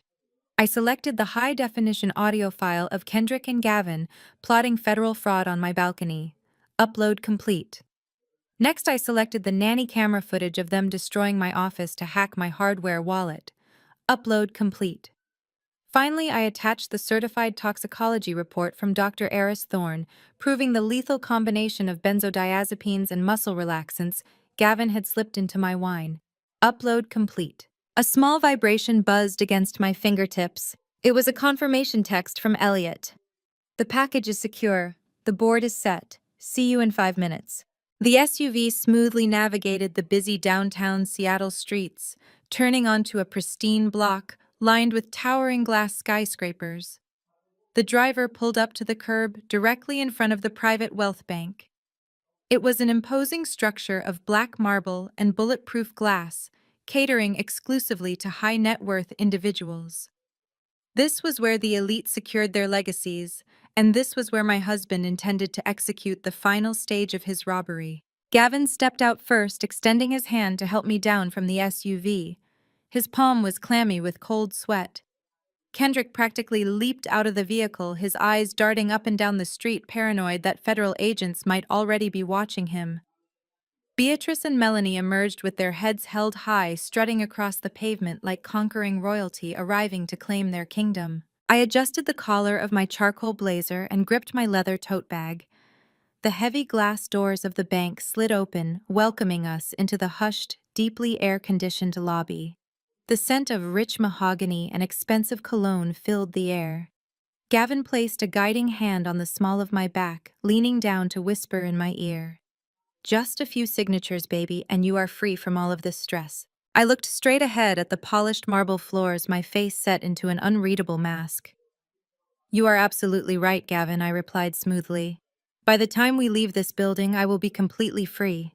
We were greeted by a sharply dressed concierge the moment we crossed the threshold of the private wealth bank. Gavin puffed out his chest, stepping forward to give my name, with a profound sense of inflated authority. He spoke to the staff as if he already owned the vault, relishing the deferential nods he received in return. The concierge led us past the open teller stations, guiding our group toward the restricted access corridors, where the true wealth of the city was managed. The transition from the public lobby to the private wealth management sector was palpable. The harsh lighting gave way to a warm ambient glow. The marble floors transitioned into thick sound-absorbing carpets, and the ambient noise of the city completely vanished, leaving behind a heavy, expensive silence. We were escorted into a sprawling VIP conference room that smelled of polished cherry wood and fresh espresso.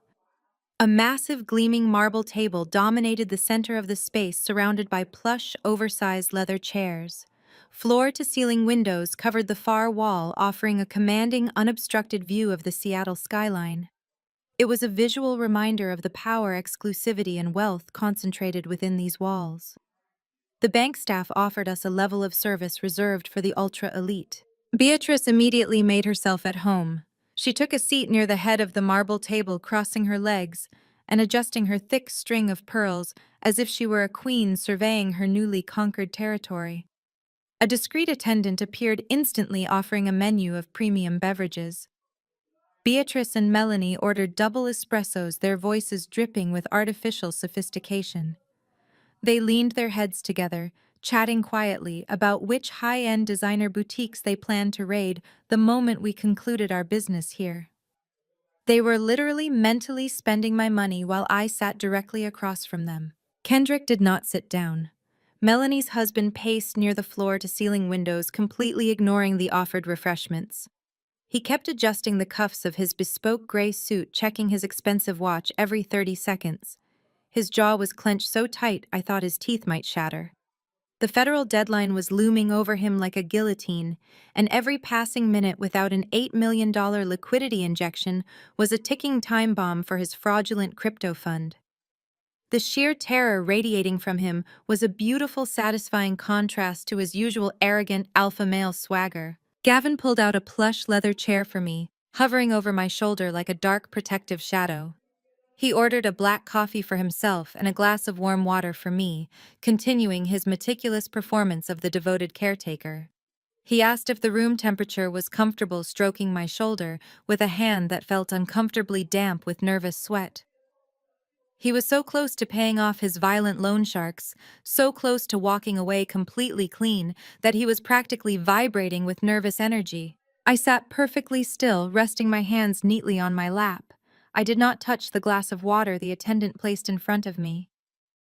I let my eyes wander over the faces of my in-laws, capturing this final pristine moment of their unearned confidence. They were entirely consumed by their own greed, completely blind to the reality of the room. They truly believed this marble table was a platform for their financial salvation. They did not realize it was an execution block. I controlled my breathing, keeping it shallow and uneven, maintaining the flawless facade of the terrified broken woman they expected to see. Every muscle in my body was coiled tight, ready to spring. I could feel the invisible weight of the evidence I had already dispatched to my legal team, a digital anchor tying their fate directly to a federal prison. The digital clock on the wall shifted to exactly 9 in the morning. The heavy mahogany door clicked, the sound echoing sharply in the quiet room. Gavin immediately straightened his tie, putting on his best, most charming corporate smile, ready to charm whichever banking official walked through the entrance. Melanie set her espresso cup down on a silver coaster, her eyes wide with unadulterated anticipation. Beatrice leaned forward, her greedy gaze fixed firmly on the doorway. Kendrick stopped pacing entirely, letting out a heavy, ragged breath of relief. The door swung open smoothly. The branch manager, a tall man with silver hair and a meticulously tailored navy suit, stepped into the room. But he was not carrying a silver tray of wire transfer documents. He did not offer a welcoming smile. Instead, he took a deliberate step backward, holding the heavy door open to allow 3 more men to enter the VIP suite. Leading the group was Elliot. He was no longer wearing the cheap, rumpled gray suit of a low-level insurance courier from the hospital. Today, my estate attorney was dressed for absolute war. He wore a custom pitch-black 3-piece suit, his tie perfectly knotted, carrying a thick, locked leather briefcase in his right hand. He walked into the VIP room with the predatory, calculated grace of an apex predator entering a cage full of trapped, helpless prey. Flanking Elliot were 2 massive, sharp-suited legal associates. Their faces were carved from stone, their eyes scanning the room with cold, professional detachment. The moment they crossed the threshold, the 2 associates took their positions on either side of the heavy mahogany door, physically and symbolically blocking the only exit from the room. The shift in the room's atmosphere was instantaneous and violent. The cheerful, greedy anticipation evaporated entirely, replaced by a sudden, suffocating wave of tension. Beatrice froze completely, her hand hovering awkwardly over her espresso cup. Melanie shrank back into her oversized leather chair, instinctively clutching her designer handbag against her chest as if to protect it. Kendrick took a sudden, panicked step away from the window, his eyes darting frantically between Elliot and the 2 imposing associates guarding the door. He recognized the aggressive, uncompromising posture of high-level corporate litigators, and his fight-or-flight response surged to the surface. Gavin dropped his charming smile completely, his brow furrowed in deep confusion, and a flash of genuine, unadulterated fear crossed his face. He recognized Elliot from the brief encounter at the hospital yesterday, but the context had drastically, terrifyingly changed. He looked down at me, searching my face for an explanation, but I kept my gaze fixed blankly ahead, refusing to give him a single clue. Gavin turned his attention back to the imposing figures standing at the front of the room. He puffed out his chest, desperately trying to project an authority he absolutely did not possess. "Excuse me," Gavin demanded, his voice echoing too loudly against the cherry wood panels. "Who are you people? What is he doing here?" "She is just here to sign a wire transfer." The bank manager remained perfectly silent, stepping back further into the corner to let the legal team take absolute control of the environment. Elliot did not immediately answer Gavin. Instead, he walked slowly and deliberately toward the center of the marble table, placing his heavy leather briefcase down with a resounding heavy thud. He unfastened the brass locks with 2 sharp clicks that sounded exactly like gunshots in the silent room. I took a deep, steadying breath, filling my lungs completely for the first time in 2 days. The manufactured trembling in my hands ceased entirely. I placed my palms flat against the cool marble surface of the table and slowly pushed myself upright. I did not lean on Gavin. I did not cast my eyes downward. I stood to my full height, rolling my shoulders back and lifting my chin to look directly into the eyes of the man who had tried to end my life. The illusion of the broken wife was dead, and the architect of their destruction was finally awake. Gavin stared at me, his hand frozen mid-air as he reached out to guide me back down into my leather chair. He blinked rapidly, his brain completely short-circuiting as it tried to reconcile the fragile, weeping woman he had pushed into this room with the cold, immovable force now standing over him. The manufactured trembling in my hands had vanished. My posture was rigid and dominant. "Sydney, what are you doing?" he stammered, his voice laced with a sudden sharp edge of panic. "You are sick.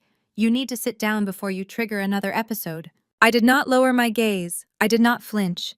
I kept my eyes locked onto his, stripping away every ounce of warmth I had ever shown him over the past 4 years. "I am perfectly healthy, Gavin," I replied, my voice echoing off the mahogany walls with absolute clarity. "The only sickness I am suffering from is the parasitic infection that you and your family represent, and today is the day I surgically remove it." Elliot reached into his open briefcase and withdrew a thick, heavily bound legal folder. He did not hand it to the bank manager. He handed it directly to me. The heavy cardstock felt solid and validating in my hands. I placed the folder flat against the polished marble surface of the conference table and pushed it forward. It slid smoothly across the stone, stopping exactly inches from Gavin's trembling fingers. Gavin looked down at the folder, then shot a desperate, angry glare at the bank manager standing in the corner. "Where are the wire transfer authorizations?" Gavin demanded, his mask of the devoted husband finally slipping to reveal the desperate, cornered animal underneath. "We are here to execute a corporate transfer." I leaned forward, resting my palms on the table. "I am not signing a wire transfer, Gavin. I am serving you." The silence in the VIP suite became so absolute it felt like a vacuum. Beatrice let out a sharp gasp of indignation from her seat, but a single lethal glance from one of Elliot's associates froze her in place. Gavin stared at the folder as if it were a live explosive. With shaking hands, he flipped open the heavy cover. I watched the blood rapidly drain from his face, leaving his skin an ashen, sickly gray. I did not give him the opportunity to process the documents in silence. I read the inventory aloud, ensuring that every person in the room understood the sheer magnitude of his destruction. "The first document is an emergency petition for divorce," I stated calmly. "The second is a court-ordered absolute financial freeze on every joint account, credit line, and marital asset we share. As of 8 o'clock this morning, your credit cards are entirely declined. Your access to my savings is permanently severed. You are completely and utterly bankrupt." "You cannot do this!" Gavin choked out, his eyes darting frantically across the legal text. "You are having a mental breakdown, Sydney. You do not know what you are doing. I am your legal proxy." I pointed to the next page in his stack. "That proxy was revoked the moment the judge signed the third document in your hand, an immediate permanent restraining order, barring you from coming within 500 feet of me, my home, or my corporate headquarters. You are being evicted from my property today." Gavin slammed his hand on the table, trying to summon a final surge of authority. "This is a delusion. I will have you committed. I am calling the hospital right now." I smiled, a chilling, hollow expression that finally made him step back. "I think you should look at the final document, Gavin, the one with the certified medical seal." Gavin flipped to the back of the packet, his eyes locked onto the laboratory header. I watched his throat swallow hard as the reality of his situation crushed him. "It is a comprehensive toxicology report from last night," I explained, raising my voice so it carried clearly to the back of the room where his mother and sister were sitting in stunned horror. "It details the massive, near-lethal concentration of fast-acting benzodiazepines in my blood. But more importantly, it highlights the heavy dose of your specific prescription muscle relaxants that you crushed and mixed into my wine." Gavin dropped the folder, the papers scattered across the marble table. He backed away, his hands raised defensively. "That is a fake," he stammered, his voice breaking entirely. "That is a fabricated report." "You did not miscalculate the dose by accident, Gavin." I stepped around the table, backing him into the floor-to-ceiling window. "You intended to stop my heart right there in our dining room. You were perfectly willing to play the grieving widower, just so you could inherit my company payout and cover the $2 million options trading debt you owe to violent loan sharks." Gavin's mouth opened, but absolutely no sound came out. His knees buckled slightly and he fell backward into an empty plush leather chair as if he had been physically struck. The polished, arrogant corporate manager was entirely gone, replaced by a ghost staring at the end of his life. Elliot stepped forward, buttoning his suit jacket with a terrifying calm. That medical report is not just a piece of paper, Gavin. It has already been filed with the Seattle Police Department and the District Attorney's Office. You are not just looking at a divorce. You are looking at decades in a federal penitentiary for attempted murder and financial extortion. Gavin buried his face in his hands, letting out a ragged, pathetic sound that was half sob and half gasp. He was completely paralyzed by the sheer magnitude of the trap he had walked into. He had nothing left. No money, no leverage, no wife to manipulate. The man who had confidently planned to steal my fortune and leave me for dead was now a broken, hyperventilating mess, waiting for a pair of handcuffs. But my vengeance was not even close to being finished. I turned away from my shattered husband and locked my eyes directly onto the remaining parasite sitting at the table. The suffocating silence in the VIP suite was shattered by the sound of expensive leather scraping violently against the polished marble floor. Kendrick had seen enough. Melanie's husband shot up from his chair, his tall frame towering over the table as he desperately tried to seize control of a narrative that was rapidly spiraling into a catastrophic legal nightmare. He adjusted the cuffs of his bespoke Italian suit, puffing out his chest to project the dominant, untouchable financial guru persona he had used to intimidate me for years. "Sydney, this is completely out of line," Kendrick declared, pitching his voice into a deep, authoritative baritone. He gestured dismissively toward Gavin's crumpled, hyperventilating form in the corner. "If your husband has involved himself in some sort of illicit gambling debt and unauthorized prescription drug use, that is an internal marital dispute. Melanie Beatrice and I came here strictly as a courtesy to facilitate a standard wealth management transfer. Since you are clearly suffering from severe paranoia, we are canceling the transaction and leaving." He reached down, grabbing Melanie by the elbow to pull her out of her seat. He thought he could just wash his hands of Gavin's murder attempt and walk out the mahogany doors, completely untethered from the disaster. He thought he could go back to his luxury condo and figure out another way to save his collapsing Ponzi scheme. I did not raise my voice. I did not blink. I simply extended my hand toward Elliot. My attorney seamlessly placed the second heavily bound folder into my palm. I pressed it flat against the cold marble and slid it directly across the table. It stopped precisely an inch from Kendrick's rigid fingertips.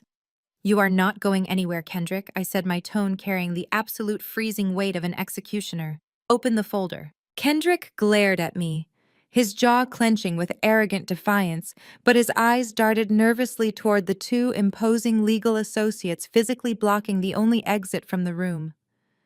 Reluctantly, he released Melanie's arm and flipped open the heavy cardstock cover. I watched his dark, confident complexion turn a startling, sickly shade of gray. The very first page was a high-definition night vision photograph printed on premium glossy paper.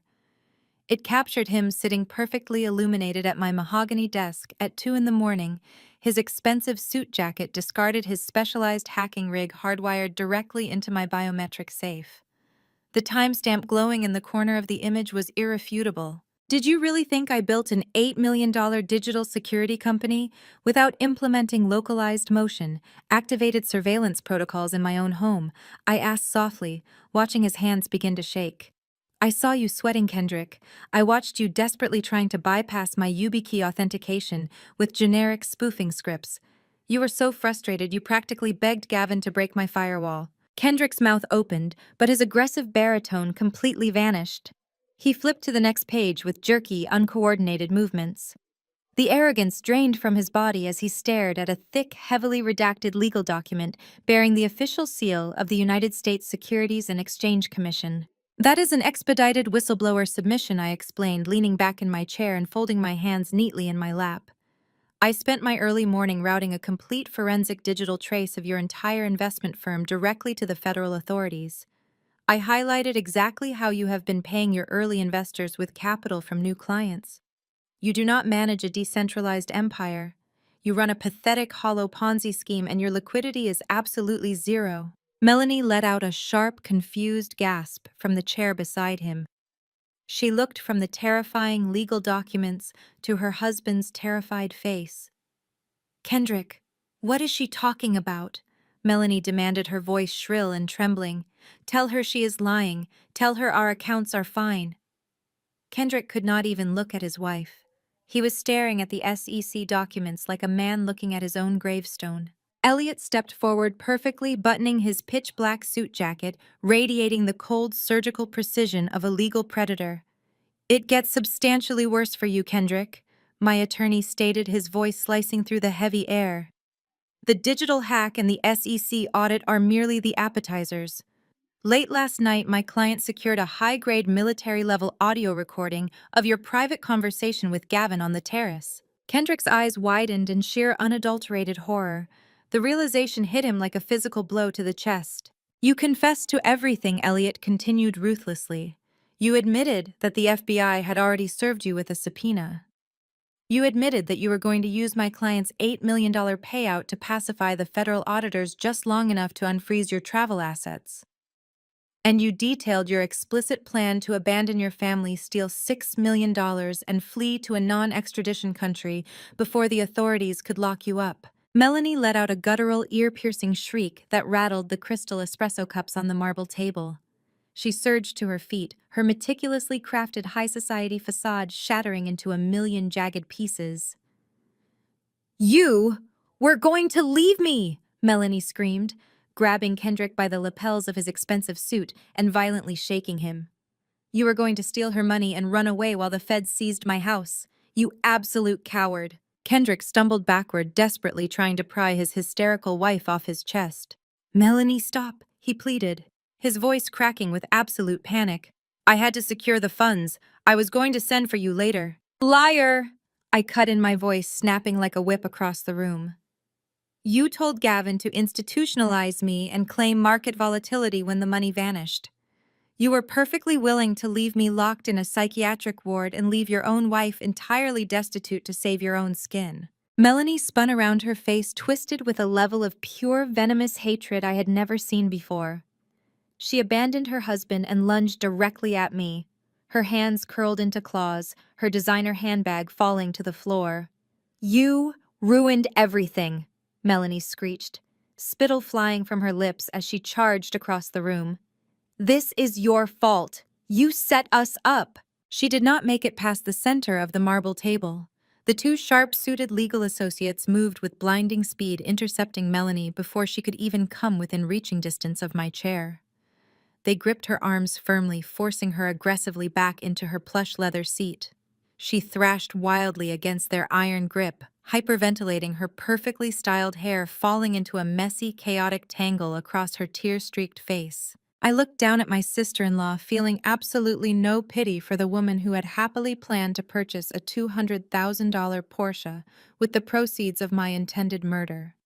"I did not ruin anything, Melanie," I said quietly, letting the freezing truth sink into her bones. "You all dug your own graves. I simply stopped you from burying me inside them." Kendrick collapsed back into his chair, covering his face with trembling hands, as a quiet, pathetic sob escaped his chest. He knew his bespoke suits, his matte black sports car, and his entire fraudulent existence had just evaporated. His passport was useless. His accounts were frozen. The arrogant crypto king was dead. The chaotic echoes of Melanie's hysterical sobbing and Kendrick's ragged breathing bounced off the pristine mahogany walls of the VIP suite. The two imposing legal associates held Melanie firmly in her chair, rendering her completely powerless. Gavin remained crumpled in the corner, a hollow shell of a man staring blankly at the floor. Out of the four monsters in the room, only one still had the sheer delusional audacity to believe she could talk her way out of the slaughter. Beatrice slowly rose from her seat at the head of the marble table. She smoothed down the front of her stark white cashmere coat, her fingers trembling slightly as they brushed against her thick string of pearls. She lifted her chin, pasting on a mask of deep, maternal sorrow. It was the exact same look of pity and condescension she had weaponized against me for 4 years. "Sydney, please!" Beatrice began, pitching her voice into a soft, soothing register designed to calm a terrified child. "This has gone far enough. You are clearly having a severe trauma response.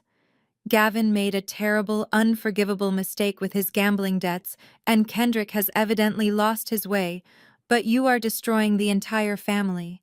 We took you in Sydney. When you had absolutely no one else in the world, when you were just a struggling girl with a tragic past and a mentally ill mother, we gave you a real home. We gave you our name. We loved you like our own flesh and blood. You cannot do this to me. I stared at her, letting the absolute silence of the room stretch out for 10 agonizing seconds. I wanted everyone to hear the ringing echo of her manipulation. Beatrice was attempting to execute the ultimate gaslighting maneuver. She was trying to position herself as the benevolent matriarch who was completely innocent of her son's attempted murder and her son-in-law's financial fraud, while simultaneously reminding me of my orphan status to enforce a sense of lifelong debt. I remembered our first Thanksgiving dinner at her pristine suburban estate. She had seated me at the far end of the table, loudly explaining to her wealthy friends that I did not know how to use proper silverware because I grew up eating microwave dinners in a tiny apartment. She had spent years actively trying to make me feel like a stray dog she had graciously allowed into her immaculate kennel. I did not raise my voice. I did not shed a single tear. I simply turned my head and extended my hand toward Elliot. My attorney did not hesitate. He placed the third and final, heavily bound legal folder into my outstretched palm. It was the thickest one of the entire stack. I placed it onto the cool marble and pushed it directly toward Beatrice. It glided across the polished stone and tapped gently against her espresso cup. "I did not take your name, Beatrice," I stated, my voice echoing with a lethal, freezing calm. "I kept my own name because I built my tech empire with my own two hands. You did not give me a family. You gave me a den of vipers, and you are the queen's snake. Open the folder." Beatrice stared at the heavy cardstock as if it were coated in venom. She looked at Elliot, then at the two associates, realizing that her maternal performance had failed completely. With a shaking, manicured hand, she flipped the cover open. "That is a formal civil lawsuit," I explained, watching the color rapidly drain from her perfectly contoured face. "You are being sued for conspiracy to commit theft, intentional infliction of emotional distress, and extensive property damage." Beatrice gasped, clutching her pearls. "Property damage conspiracy. I had nothing to do with Gavin hacking your safe. I was simply planning a welcome home dinner." "Do not insult my intelligence," I cut in sharply. "You booked a luxury caterer on Gavin's credit card while he was upstairs destroying my home office. You sat in my living room last night and explicitly discussed purchasing a $5 million waterfront estate in Medina using the exact funds you knew Gavin was coercing me to transfer. You were fully aware that your son drugged me, and you happily provided the psychological warfare at the hospital to help him secure financial conservatorship over my assets." Beatrice's mouth opened and closed, completely devoid of oxygen. Her eyes darted wildly across the dense legal text detailing her exact involvement in the plot to strip me of my company payout. "But the financial penalties are the least of your concerns, Beatrice." I continued, leaning forward and resting my forearms on the table. "You have spent your entire adult life building a pristine, untouchable high society reputation. You sit on the board of 3 major charities. You host the most exclusive country club galas in Seattle. Your entire identity is wrapped up in being superior to everyone else." Beatrice's hands began to shake violently. She dropped the legal documents, her carefully constructed facade crumbling into pure, unadulterated panic. "Sydney, please," she begged, the aristocratic arrogance finally bleeding out of her voice. "You cannot file this. If this goes on to the public record, I will be ruined. My friends will abandon me, the club will expel me, I will be a total pariah." I smiled, a slow, predatory expression that made her physically recoil. "It was filed electronically 20 minutes ago," I informed her. "It is already a matter of public record. By lunchtime, the local news outlets will have the complete court filings. By dinner, every single one of your wealthy country club friends will be reading the detailed transcripts of how you conspired to institutionalize your daughter-in-law to steal $8 million. "No," Beatrice shrieked, a raw, guttural sound that tore through her throat. "You manipulative, ungrateful wretch. I will lose everything. My house, my standing, my entire life." "You are going to lose much more than your social standing," Elliot interjected smoothly, stepping up to the table. The property damage to my client's custom server architecture and the deliberate destruction of her home office totals over $300,000. We will be placing an immediate lien on your suburban home to cover the damages. You will not be moving to Medina Beatrice. You will be selling your current house just to afford the retaining fees for your defense attorneys. Beatrice collapsed into her chair, her white cashmere coat bunching around her shoulders as she buried her face in her hands. The formidable, cruel matriarch who had terrorized me for 4 years was completely gone. She was nothing but a hollow, terrified woman staring at the absolute annihilation of her entire world. She sobbed loudly, a pathetic wet sound that joined the chorus of despair echoing from Gavin and Melanie. I stood tall at the head of the marble table, looking down at the absolute wreckage of the family that had tried to bury me. I felt no pity. I felt no guilt. I had simply held up a mirror to their own monstrous greed, and they had shattered their own lives against the glass. The VIP suite of the private wealth bank had transformed into an airtight tomb. The heavy scent of expensive espresso and rich cherry wood was now entirely overpowered by the distinct metallic stench of sheer human panic. For 4 years I had watched this family move through the world with untouchable arrogance, believing their fabricated prestige shielded them from consequence. Now that delusion lay shattered across the marble table, buried beneath layers of undeniable legal evidence. Melanie was the first to completely unravel. She slumped forward in her oversized leather chair, clutching her chest as a violent bout of hyperventilation overtook her. Her manicured nails dug desperately into the pristine fabric of her designer dress. The reality of Kendrick's federal indictment had finally pierced her thick skull. She was not getting a custom ivory Porsche. She was getting asset forfeiture, frozen bank accounts, and the imminent seizure of her luxury rental home. She turned her head wildly, looking at Kendrick, but her husband was entirely unresponsive.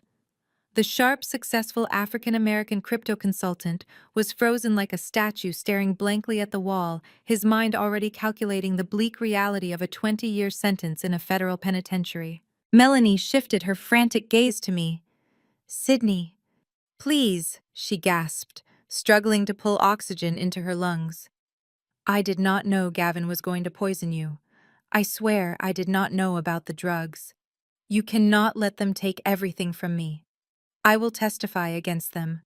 I will tell the police whatever you want."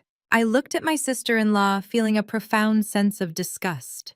She was instantly willing to throw her own brother into the fire just to save her designer handbag collection. Before I could even respond to her pathetic display of disloyalty, a sudden movement caught my eye. Gavin pushed himself up from the dark corner of the room. His legs trembled so violently he could barely support his own weight. The impeccably tailored suit he had worn to claim his stolen millions now hung on his frame like a wrinkled shroud. He stumbled blindly toward the head of the table, his breath coming in ragged, desperate hitches. The 2 imposing legal associates shifted their stances, ready to intercept him, but Elliot held up a single hand, allowing my husband to approach. Gavin did not attack. He did not yell. He simply collapsed. He dropped heavily onto his knees right beside my chair, the loud thud of his bones hitting the marble floor echoing through the silent room. He reached out with shaking, sweaty hands, desperately gripping the hem of my charcoal blazer. "Sydney, look at me." Gavin pleaded, tears streaming freely down his pale cheeks, leaving wet trails of absolute terror. "You have to listen to me. I did not want to hurt you. I swear on my life I never wanted to hurt you. I was desperate. The loan sharks told me they knew where we lived. They told me they were going to break into the house and torture us if I did not clear the $2 million options debt by Friday. I was trying to protect you. I only used the sedatives so I could transfer the money and pay them off before they hurt us." He was lying even now, right at the absolute end of his rope. He was trying to spin his attempted murder into an act of twisted, desperate heroism. He looked up at me, his eyes wide and bloodshot, practically begging for a single ounce of the empathy I used to give him so freely. "I loved you, Sydney." He choked out, his voice cracking into a pathetic whimper. "I still love you. Please just let me walk away. Keep the money. Keep the house. Just do not send me to prison. They will kill me in there. I am begging you, please show some mercy." I stared down at the man kneeling at my feet. For 4 years, I had built my life around him. I had trusted him with my vulnerabilities, shared my successes, and believed we were building a future together. But looking at him now stripped of his arrogant charm and his expensive facade, I saw exactly what he was. He was a coward, a parasite who fed on my ambition and tried to extinguish my life the moment his own reckless choices caught up with him. I felt absolutely nothing. No anger, no sorrow, just the clean, sharp edge of finality. I calmly reached down and pried his sweaty, trembling fingers off the fabric of my blazer. I took a deliberate step backward, creating an insurmountable physical distance between us.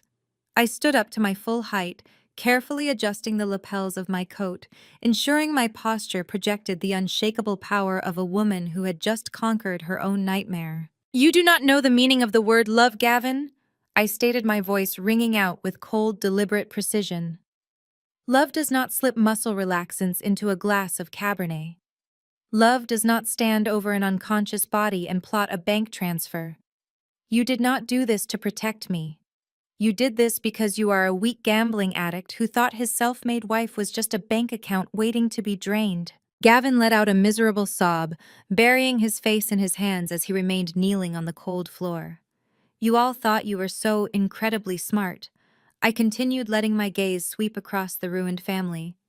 "You thought because I did not grow up with a trust fund or a country club membership, I was just a naive, fragile girl you could easily manipulate. You thought you could strip me down, institutionalize me, and decorate your future mansions with my life work." Beatrice let out a quiet, devastated wail from her seat, finally understanding the sheer magnitude of her miscalculation. "But you made one fatal error," I said, my voice dropping to a dangerous, freezing whisper. "You played Russian roulette with my life, and you forgot to check if the chamber was loaded. You took a gamble, and you lost everything. There are no negotiations today. There are no second chances. You are all going to face the absolute crushing weight of the consequences you built for yourselves." Gavin looked up, his face twisted in a mask of total despair. "Sydney, please, what are you going to do?" I did not need to answer him. The answer was already arriving. The heavy silence in the VIP suite was suddenly broken by a shifting glow reflecting across the polished mahogany walls. I turned my head toward the massive floor-to-ceiling windows overlooking the busy Seattle street below. Through the thick tinted glass, a rhythmic pulsing pattern of brilliant red and blue flashing lights began to reflect brightly against the room, casting erratic shadows over the terrified faces of my in-laws. The cavalry had arrived. The muffled wail of sirens outside abruptly cut off, replaced by the sharp, authoritative slam of heavy vehicle doors. Down below, the street had become a staging ground for a coordinated raid. Inside the VIP suite, the air grew so thick and stagnant that it felt hard to breathe. Gavin remained frozen on his knees, his eyes wide and locked onto the flashing red and blue lights reflecting off the mahogany panels. Kendrick gripped the edge of the marble table, his knuckles white, staring at the door like a man waiting for a firing squad. Muffled shouts echoed from the main banking floor. The heavy soundproofed door of our suite swung open, not with a polite knock, but with the swift, uncompromising force of law enforcement. The bank manager stepped aside, his face pale but composed, making way for a wave of tactical vests, golden badges, and heavy utility belts. A joint task force of Seattle Police Department detectives and federal agents flooded the room. The polished elite sanctuary of the private wealth bank was instantly transformed into a sterile crime scene. A tall federal agent in a sharp suit broke off from the pack, walking directly toward Kendrick. The arrogant crypto consultant did not even try to run or argue. The federal agent pulled a pair of heavy steel handcuffs from his belt. "Kendrick, you are being placed under federal arrest for multiple counts of wire fraud, securities, fraud, and flight risk evasion," the agent stated, his voice ringing with absolute authority. "Turn around and place your hands behind your back." Melanie let out a piercing guttural scream as the metal cuffs clicked shut around her husband's wrists. She lunged forward, trying to grab Kendrick's tailored suit, but a uniformed officer firmly held her back by the shoulders. Kendrick offered no resistance at all. He looked completely dead behind the eyes, the reality of his collapsing Ponzi scheme and his impending federal prison sentence draining the last ounce of defiance from his muscular frame. A second agent immediately seized Kendrick's sleek laptop and his mobile phone, slipping the high-end devices into static-proof evidence bags. His digital empire was officially seized and dismantled right in front of his wife. While the federal agents secured Kendrick, two Seattle police detectives aggressively approached Gavin. My husband was still trembling on the marble floor, his tear-stained face looking up at the officers with a pathetic, desperate plea for mercy. "Get on your feet," the lead detective ordered, gripping Gavin by the upper arm and hauling him roughly upward. The expensive fabric of his tailored suit bunched and wrinkled under the detective's firm, unforgiving grip. "Gavin, you are under arrest," the detective announced, speaking loud enough for every single person in the vicinity to hear clearly. "The charges are domestic violence, attempted extortion, and assault with a deadly weapon, specifically the intentional administration of a controlled substance. You have the right to remain silent. Anything you say can and will be used against you in a court of law." Gavin thrashed wildly, his sudden panic overriding his common sense. "No, you do not understand," Gavin shrieked, twisting his shoulders as the cold steel bit into his wrists and ratcheted tightly. "She is my wife. We were just having a financial disagreement. I did not try to kill her. It was just a sleep aid. I just needed a temporary loan to pay off my debts. Please, you have to listen to me. I am a corporate executive." The detective ignored his frantic self-incriminating babbling, tightening the handcuffs and spinning him toward the open door. Beatrice threw herself forward, her pristine white cashmere coat slipping completely off her shoulders and pooling on the floor. She grabbed the detective's forearm, her perfectly contoured face twisted into a grotesque mask of pure hysteria. "You cannot take my son," Beatrice wailed, her aristocratic facade entirely obliterated by maternal panic. "He is a respected manager. He is a good boy.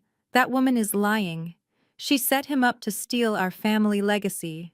"Ma'am, step back immediately, or you will be charged with interfering with an active arrest," a uniformed officer barked, stepping forcefully between Beatrice and her son. "We have a certified toxicology report and extensive audio evidence of a conspiracy. Your son is going to jail." Beatrice collapsed against the cherry wood paneled walls, sliding down to the floor as her legs completely gave out beneath her. She covered her face with trembling hands, sobbing uncontrollably. The wealthy, manipulative matriarch who had terrorized me for 4 years was officially reduced to a weeping, broken mess on the floor of a bank lobby. Melanie had dropped to her knees beside her mother, rocking back and forth, crying hysterically, as she watched the federal agents march Kendrick out the door. The two women who had mocked my working-class roots and happily planned to spend my company payout on waterfront estates and luxury sports cars were now completely stripped of their men, their stolen wealth, and their dignity. Elliot stood securely beside me, his arms crossed over his chest, watching the tactical removal with cold, clinical satisfaction. The legal associates flanked us, creating a secure, protective perimeter as the police hauled Gavin toward the exit. As Gavin was dragged past my chair, he dug his heels into the thick carpet, turning his tear-streaked, terrified face in my direction one final time. "Sydney, please," Gavin begged, his voice cracking into a high-pitched, desperate squeal. "Do not let them do this to me. I will do anything. I will sign whatever you want. Please, Sydney, have mercy on me." I looked right through him. He was no longer my husband. He was just a violent, pathetic stranger who had lost a high-stakes gamble and was about to pay the ultimate price. "Take him away," I said softly to the lead detective. The police shoved him forward, marching him out into the main banking floor. The elite clientele and the suited bank tellers stood in stunned absolute silence, watching the disgraced finance executive being paraded in handcuffs through the lobby of the institution he thought would make him a millionaire. Elliot handed me my leather tote bag. "The immediate threat is neutralized," he said quietly, a rare hint of a smile touching his face. "Your assets are locked. The divorce petition is filed, and the civil suits against your mother-in-law and sister-in-law are actively out for service. Shall we go?" I nodded, adjusting the sharp lapels of my charcoal blazer to ensure not a single crease remained. I walked out of the VIP suite, my heels clicking rhythmically and powerfully against the polished marble floor. I stepped into the main lobby where Beatrice and Melanie were still crying violently, huddled together on a plush waiting bench under the watchful eye of a bank security guard. They looked up as I approached, their eyes red swollen and filled with absolute crushing defeat. Beatrice reached out a trembling hand, her voice cracking as she tried to form my name. I did not break my stride. I did not pause to listen to her apologies, her excuses, or her pathetic pleas for financial mercy. I kept my head held high, my posture projecting the unbreakable silent power of a woman who had reclaimed her life and her empire. I walked right past them, without a single backward glance. I pushed through the heavy glass doors of the bank and stepped out into the crisp, fresh Seattle air, leaving the absolute wreckage of their lives entirely behind me. 1 month later, the Seattle air carried the crisp, undeniable chill of early winter, but inside my new downtown penthouse, the temperature was perfectly regulated. I stood by the floor-to-ceiling glass windows holding a warm mug of black coffee, watching the city wake up below me. The sheer, uninterrupted silence of my morning routine was the greatest luxury I had ever purchased. Down there, navigating the cold concrete and the relentless traffic, the family that had tried to bury me was currently being ground into absolute dust by the American justice system. The legal dismantling of their lives was not just brutal, it was a masterpiece of orchestrated consequence. Elliot had kept me updated on every single courtroom development, delivering the news, with the cold surgical precision of a mortician reading an autopsy report. Gavin was the first domino to be entirely crushed under the weight of his own hubris. His high-priced defense attorneys, paid for by liquidating the last remaining equity in Beatrice's suburban home, had desperately petitioned for bail. They tried to paint him as a victim of a sudden mental breakdown, an upstanding corporate citizen who just made one terrible mistake under the pressure of severe financial distress. They asked the judge for house arrest with an ankle monitor. The prosecuting attorney did not even flinch. She simply played the high-definition audio recording from the balcony, explicitly detailing Gavin's $2 million debt to violent organized loan sharks, followed by his agreed-upon plan to flee the country with his brother-in-law. The judge slammed the gavel down before the recording even finished. Gavin was deemed an extreme flight risk and an active danger to his spouse. Bail was categorically denied. He was remanded back to the county jail, trading his tailored designer suits for a standard-issue bright orange jumpsuit. But the criminal charges were only a fraction of Gavin's ruin. The Financial Industry Regulatory Authority moved with blinding speed the moment the attempted extortion and wire fraud charges were made public. His corporate finance licenses were permanently revoked. His employer, terrified of the public relations nightmare, fired him with cause, voiding his lucrative severance package and seizing his remaining stock options. The prestigious corporate world he had worshipped so deeply completely erased him from its ranks. Gavin was professionally annihilated, locked in a concrete cell, waiting for a trial that would undoubtedly send him to prison for over a decade. Kendrick fared absolutely no better against the crushing weight of the federal government. The Federal Bureau of Investigation and the Securities and Exchange Commission descended upon his boutique cryptocurrency consulting firm like a swarm of locusts. They did not just audit his books, they completely dismantled his entire financial existence. The investigators found exactly what Kendrick had tearfully confessed on the audio recording. His decentralized empire was nothing but a hollow, aggressively mismanaged Ponzi scheme. There was no proprietary algorithm. There were no high-yield returns. He had simply been shuffling money from new investors to pay off the old ones, skimming millions off the top to fund his lavish lifestyle. The Federal Asset Forfeiture Unit moved in and seized everything. They froze all of his domestic and offshore accounts. They impounded his prized matte black sports car right out of the driveway of his rental home, hooking it up to a tow truck, while his neighbors stood on their lawns and watched the humiliating spectacle. Kendrick was currently sitting in a federal holding facility, entirely unable to post bond, because every single cent he had ever claimed to earn was now classified as stolen evidence. The arrogant, fast-talking alpha male who used to belittle my digital accessibility software was facing 20 counts of federal wire fraud. The sheer scale of the financial freeze left Melanie completely stranded in a disaster of her own making. For years, she had paraded around Seattle, acting as if she were untouchable royalty, funding her exorbitant shopping habits with money her husband had effectively stolen from innocent people. The sudden violent severing of her cash flow hit her like a freight train. Without Kendrick's fraudulent income, and with Beatrice completely paralyzed by the massive property lien my civil suit had slapped onto her suburban home, Melanie was entirely cut off. The management company overseeing her luxury rental estate served her with a 3-day pay or quit eviction notice. She had no savings of her own. She had no marketable skills. She had absolutely nothing but closets full of expensive fabric and leather. Elliot had forwarded me a rather pathetic report from one of his private investigators just yesterday afternoon. Melanie was spotted standing in the pouring rain outside a high-end designer consignment shop in downtown Seattle. The woman who had proudly flaunted a brochure for a $200,000 custom Porsche was now aggressively haggling with a store clerk over the resale value of her quilted leather handbags just to afford the deposit on a cheap, cramped apartment across town. Her credit cards were declined. Her affluent social circle had blocked her number the second the federal indictments hit the local news.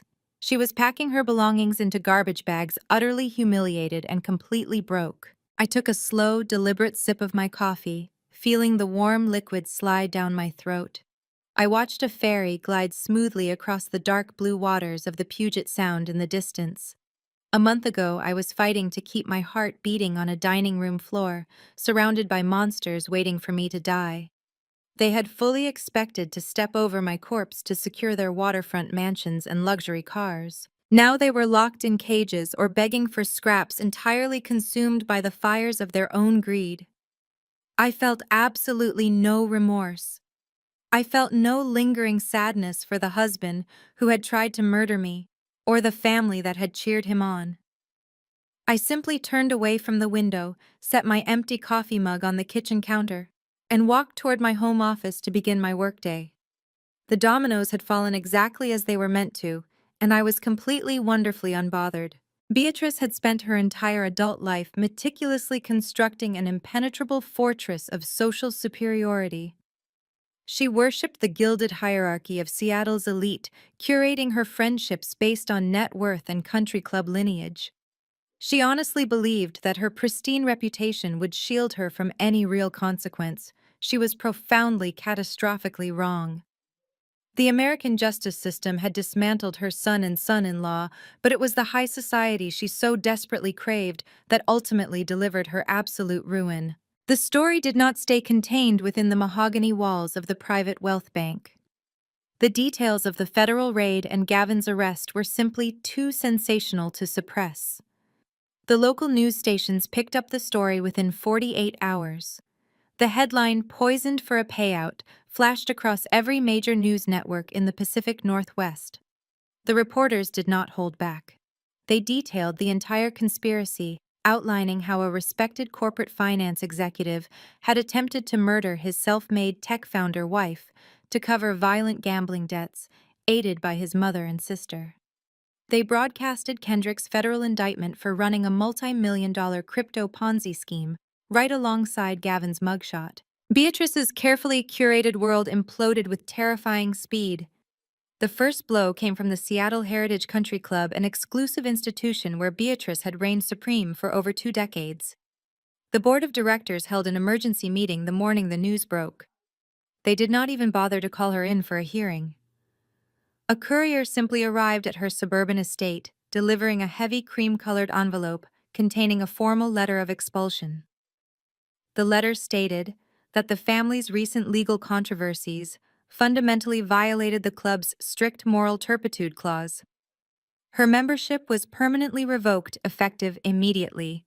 She was banned from stepping foot on the property she considered her second home. The charity boards followed suit in rapid succession. Beatrice had proudly sat on the steering committees for the city's most prestigious philanthropic organizations, using the positions to flex her social dominance over lesser members. By the end of the week, she had received 4 separate calls from board presidents asking for her immediate resignation. They were polite, but completely ruthless. They explained that having the mother of an attempted murderer and a federal fraudster associated with their charities was a catastrophic public relations liability. She was quietly erased from every donor list event program and social registry in the city.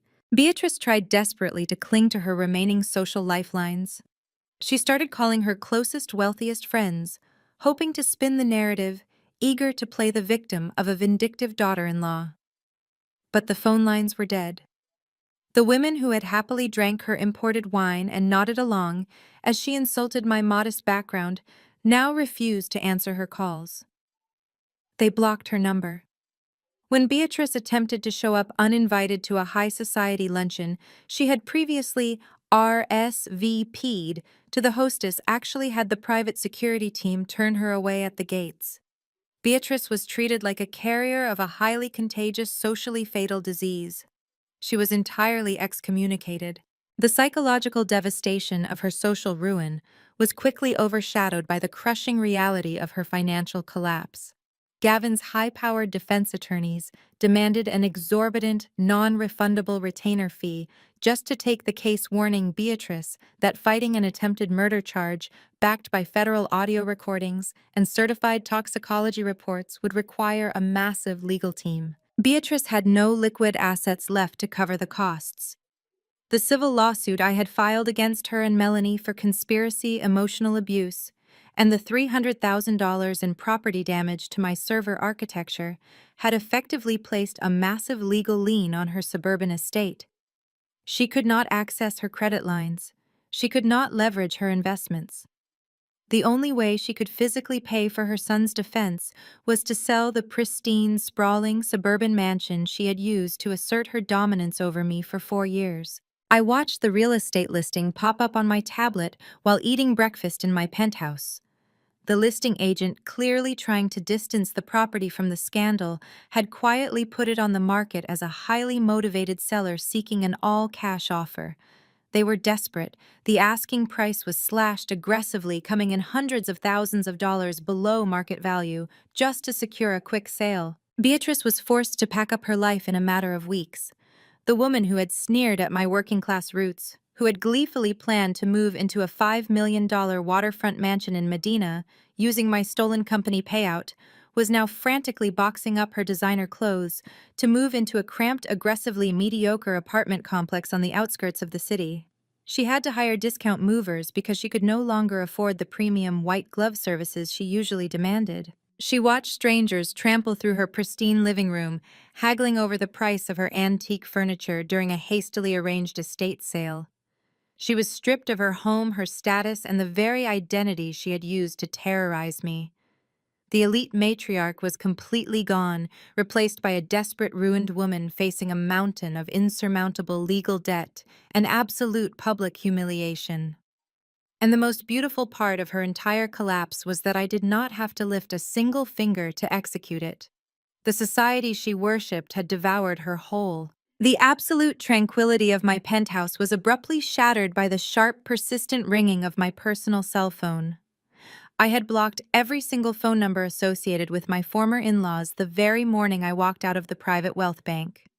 I had even instructed my telecom provider to automatically filter known spam and restricted callers. But the number flashing across my glowing screen was a local unregistered digit string. It was a prepaid burner phone. I set my coffee mug down on the pristine quartz countertop.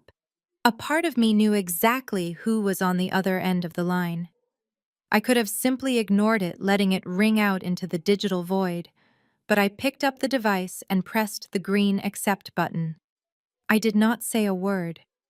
I just held the phone to my ear and listened to the heavy, ragged breathing transmitting through the speaker.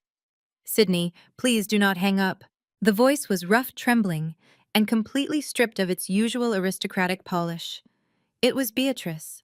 The formidable, condescending matriarch who used to terrorize me at family dinners now sounded like a terrified, broken shell of a woman. I had to buy a prepaid phone with cash at a corner pharmacy just to reach you. Beatrice choked out her words, stumbling over a wet, pathetic sob. Your attorney refuses to pass along my messages. He just keeps sending certified letters from the court. Sydney. I am begging you to listen to me for just 1 minute. I leaned against the kitchen counter, crossing my ankles. I felt my pulse, and it was perfectly, remarkably steady. I did not feel a single spike of anxiety or anger. I just listened to the sound of her desperation, letting the absolute silence on my end force her to keep talking. They are taking the house! Sydney, Beatrice cried, her voice cracking under the weight of her own ruin. The real estate agent says the market is completely dead for properties tied to high-profile criminal scandals. We have dropped the asking price 3 times, but nobody wants to buy it. And even if they do, the massive legal lien you placed on the deed means I will not see a single penny from the sale. It will all go directly to your civil damages and Gavin's defense attorneys. She paused desperately, sucking in a breath of air. I will have absolutely nothing, she wept. I am an old woman, Sydney. My friends have completely abandoned me. My reputation is destroyed. Melanie will not even return my phone calls because she blames me for encouraging Gavin's horrific plan.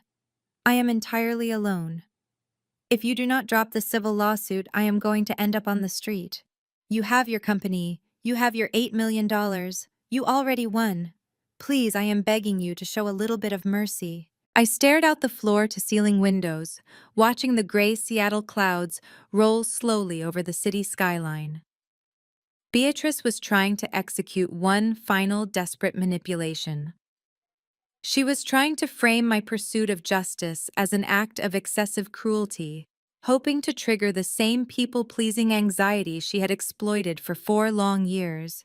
When her weeping did not elicit a response from me, she tried to play the ultimate heavily worn trump card. We took you in, Beatrice whispered, trying to inject a note of maternal warmth into her shattered voice. I know things got out of hand at the end, but we used to be a family. We shared holidays. We shared our home.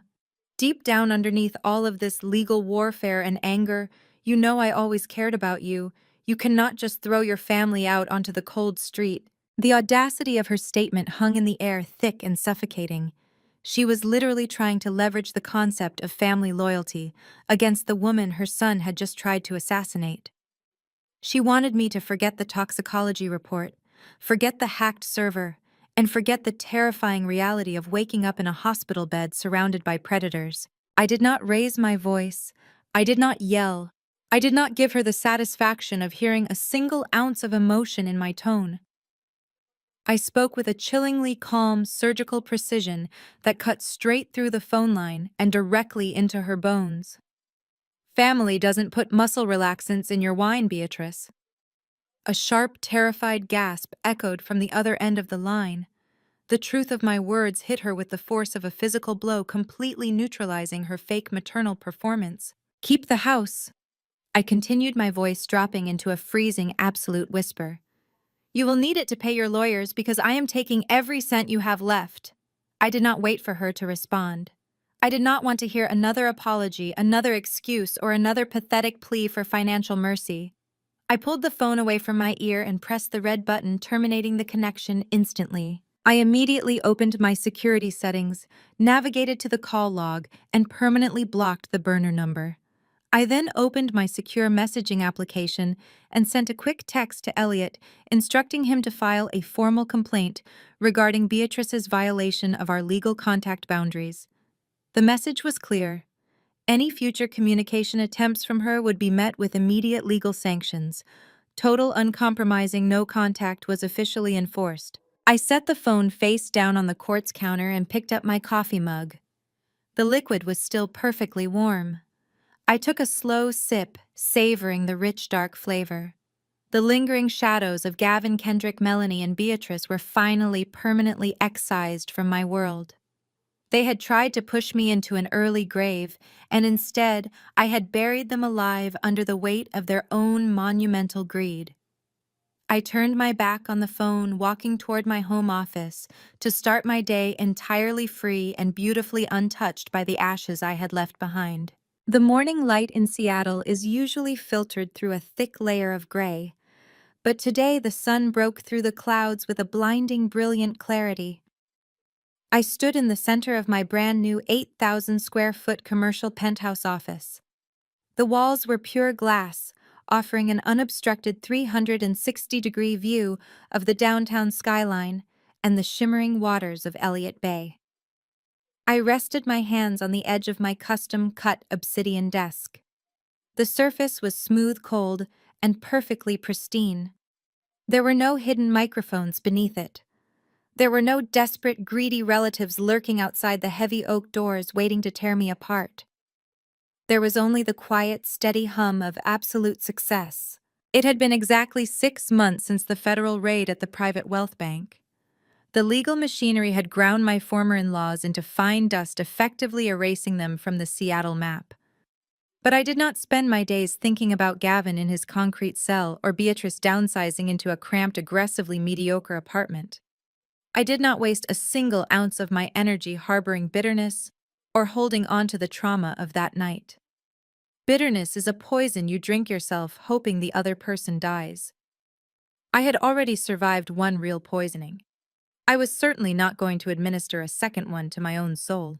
Instead of dwelling on the wreckage, I took my $8 million buyout and immediately reinvested it. I did not buy a useless fleet of sports cars or a ridiculously oversized waterfront mansion just to impress high society socialites. I built a brand new technology incubator, specifically designed to fund and develop advanced digital security protocols and accessibility software for vulnerable populations. I took the very algorithms that had protected my life and turned them into a fortress for others. A soft melodic chime echoed from the private elevator bank located at the far end of the office suite. The polished steel doors slid open smoothly. I turned around, a genuine, completely unburdened smile spreading across my face. Elliot stepped out of the elevator first.